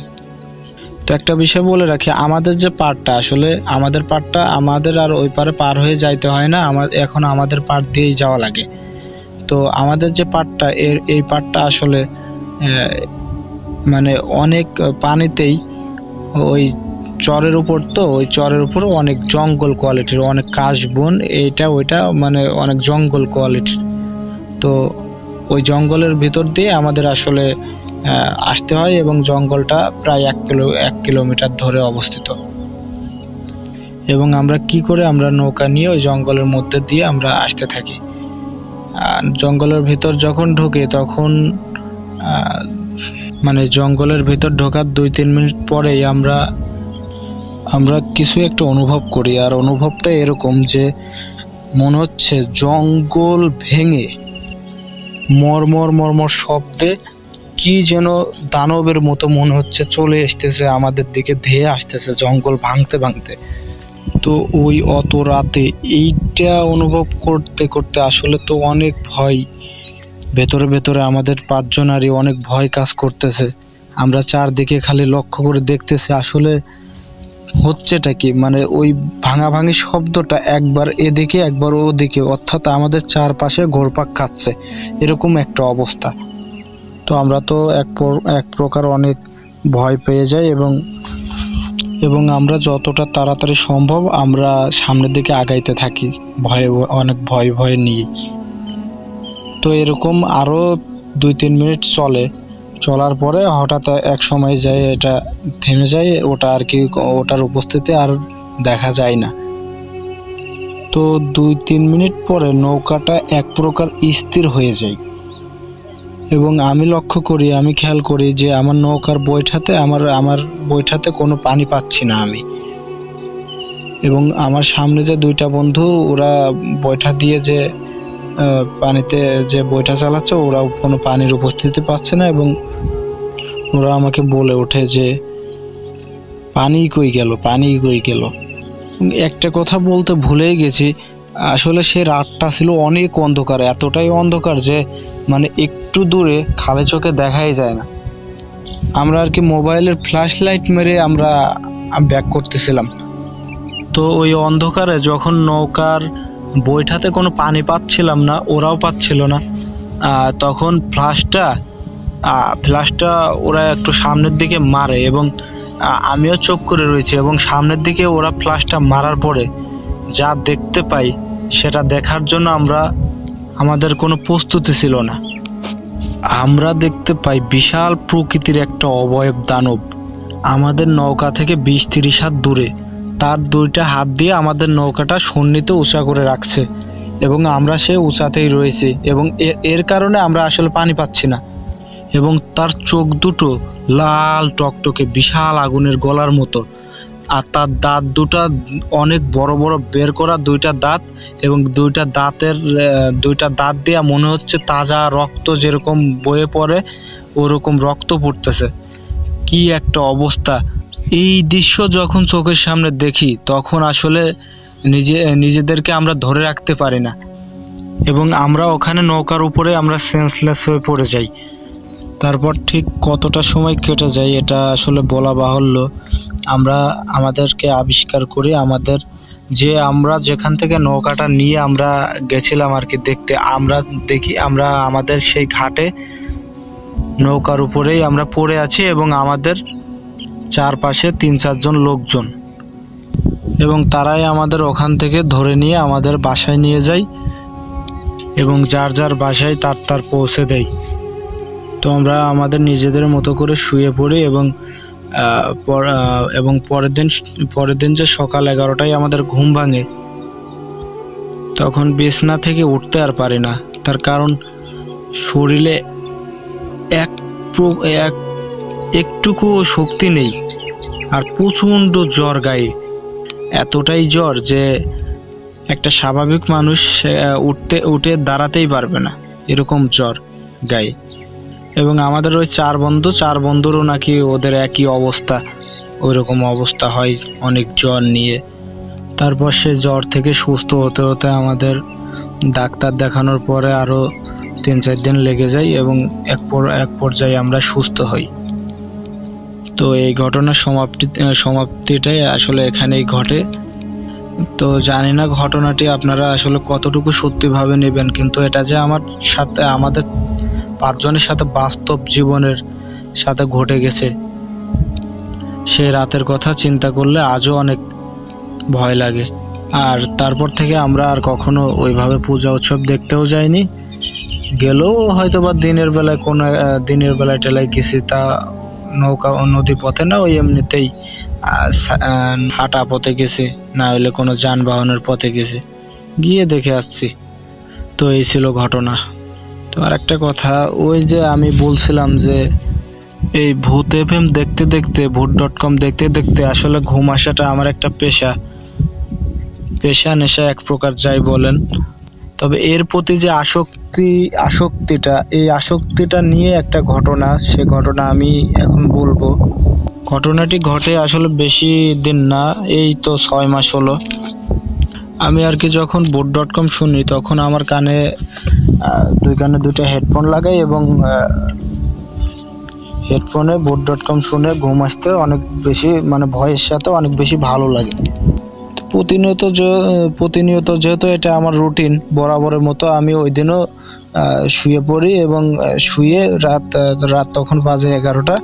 তো আমি শুয়ে পড়ি এবং শুয়ে আমার ঠিক মনে আছে আমি আফনান ভাইয়ের 3টা না 4টা ঘটনা আমি শুনতে থাকি একটানা, অর্থাৎ 11টার সময় ঘুমাই এবং এই 3টে না 4টে ঘটনা শুনতে আমার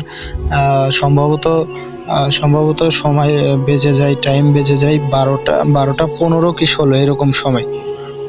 তো এই আপনার ভাইয়ের একটা ঘটনা শুনতে শুনতে আমি এক প্রকার খেয়াল করি যে আমার শরীরে কোনো বল শক্তি পাচ্ছে না এবং মনে হচ্ছে কি যেন আমাকে একটা কি যেন আমার উপর একটা ভর করছে এবং আমাকে অনেক প্রচণ্ড শক্তি দিয়ে আমাকে চেপে ধরছে এবং আমার কথা বলার মতো কোনো অবস্থা নাই, এরকম একটা অবস্থা। এবং আমি চোখ দিয়ে দেখতেছি যে আমার ঠিক বাম পাশে কি কালো কুৎসিত একটা চেহারা, ভালোভাবে বোঝা যায় না, কিন্তু যে এতটাই কালো, কালোর ভিতরে মিলে গেছে কিন্তু কালো। যেহেতু আমার ঘরে লাইট অফ করে আমি ঘুমাই, ওই জিনিসটা এতটাই কালো, আমার তো তখন কথা বলার মতো কোনো অবস্থা নেই, কিন্তু আমি চোখ দিয়ে দেখতেছি আমার বার পাশে কালো একটা অবয়ব মতো দাঁড়াইয়ে আছে, আমাকে যে চেপে ধরে রাখছে। আমি আসলে আমার দমটা অনেক বন্ধ লাগতেছে এবং মনে হচ্ছে দম বন্ধ হয়ে আসতেছে। এবং তখন আমি কোনোভাবে যখন আমি ছোটাছুটি করে আমার হাত পা কিচ্ছু চলতেছে না, আমি কিচ্ছু নাড়াইতে পারতেছে না। আমি যখন এক পর্যায়ে যখন আমার হাত পা কিচ্ছু চলতেছে না, আমি নাড়াইতে কথা বলতে পারতেছি না, তখন আমি অনেকটা সময় এরকম যাওয়ার পরে একটা অস্বস্তি ফিল হচ্ছে এবং মনে হচ্ছে এই বুঝি মরেই গেলাম, এ বুঝি আমাকে মেরে ফেললো। তখন আমার মনে আসে যে আমাকে সূরা পড়তে হবে এবং আমি সূরা জানার ভিতরে আমি সূরা ইখলাস জানি আর সূরা ফাতিহা জানি এবং আরও কিছু সূরা জানি, কিন্তু ওই সময়টাতে আমার সূরা ফাতিহা আমি 2বার পড়ি এবং 2বার পড়ার পরে আমি সূরা ইখলাস 3বার পড়ি। এবং কি হয়, 3বার সূরা ইখলাস যে 3বার পড়ি এবং 3বার পড়ার সাথে সাথে মনে হলো আমাকে ছেড়ে দিল এবং আমি যেন অনেকটা ঘাম শরীর নিয়ে, আমার রুমে কিন্তু ফ্যান চলতেছে কিন্তু আমার শরীরে এত পরিমাণ ঘাম, শরীরটা একদম ভিজে গেছে, এরকম একটা অবস্থা। তো আমাকে যখন ছাড়ছে আমি তখন চিল্লায় উঠি এবং চিল্লায় ওঠার সাথে সাথে আমার পাশের রুম থেকে আমার মা বাবারা এসে আমাকে বলে কি হয়েছে। পরে আমি রুম খুলে বেরোই বলি যে এই ঘটনা। তো পরে মা বাবারা আগুনে একটু সেকা দিয়ে দেয়। তো ওই দিন রাত্রে ভয়তে আর ঘুমে আসে না, ওই দিন ওইভাবে অমনি কাটাই দিই জেগে। তো আসলে এই ঘটনাটা যে আসলে কি জন্য কোন প্রেক্ষাপটে যে ঘটলো এই জিনিসটা আমার মাথায় আজও আসে না, যে আসলে কোন বিষয় নিয়ে এই ঘটনাটি আমার সাথে ঘটছে। অনেকেই বলে যে বোবাই ধরলে নাকি এরকম হয়, কিন্তু আমার পা হাত পা কোনো ওইরকম কোনো কোয়ালিটি ছিল না। আমার পা হাত পা ভাঙা ছিল। আমি যেভাবে সময় আমি কখনোই ওইভাবে যেভাবে ঘুমাইলে আর কি বোবাই ধরে আমি ওইভাবে ঘুমাই না, আমি ওর উল্টাটা সবসময় ঘুমাই। কিন্তু আসলে ওই জিনিসটা ওইভাবে ওই দিন আমার সাথে ওইরকম সমস্যা সৃষ্টি করলো, আসলে এই জিনিসটা আমার মাথায় আজও আসে না। তো এই ছিল ঘটনা। ভালো লাগলে অবশ্যই রেকর্ডিংটা শোনায়েন। এবং আমার কাছে আরও অনেক ঘটনাই আছে যেগুলা আসলে আমার নিজের সাথে আরও একটা ঘটনা ঘটে যাওয়া ঘটনা আছে এবং আমার বন্ধুর সাথে ঘটে যাওয়া ঘটনা আছে এবং আমার এক দাদার সাথে ঘটে যাওয়া কয়েকটি ঘটনা আছে। তো যদি ঘটনাটি এটা প্রচার হয়, যদি সুযোগ করে দেন পরবর্তীতে, তাহলে ওই ঘটনাগুলি আমি শেয়ার করতে পারবো।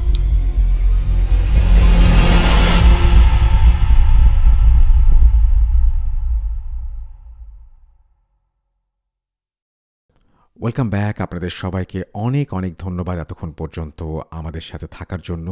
অনেক অনেক শুভকামনা রইল। সব সময় এই ইউটিউব চ্যানেলটি সম্পর্কে আপডেট পেতে আমাদের ইউটিউব চ্যানেলটিকে সাবস্ক্রাইব করুন। আশা করছি আমরা একসাথে অনেকটা পথ হাঁটব। আজকের মতো এখানেই বিদায় নিচ্ছি। সবাই ভালো থাকুন, সুস্থ থাকুন, মোস্ট ইম্পর্টেন্টলি ভূত.com-এর সাথে থাকুন। আল্লাহ হাফেজ।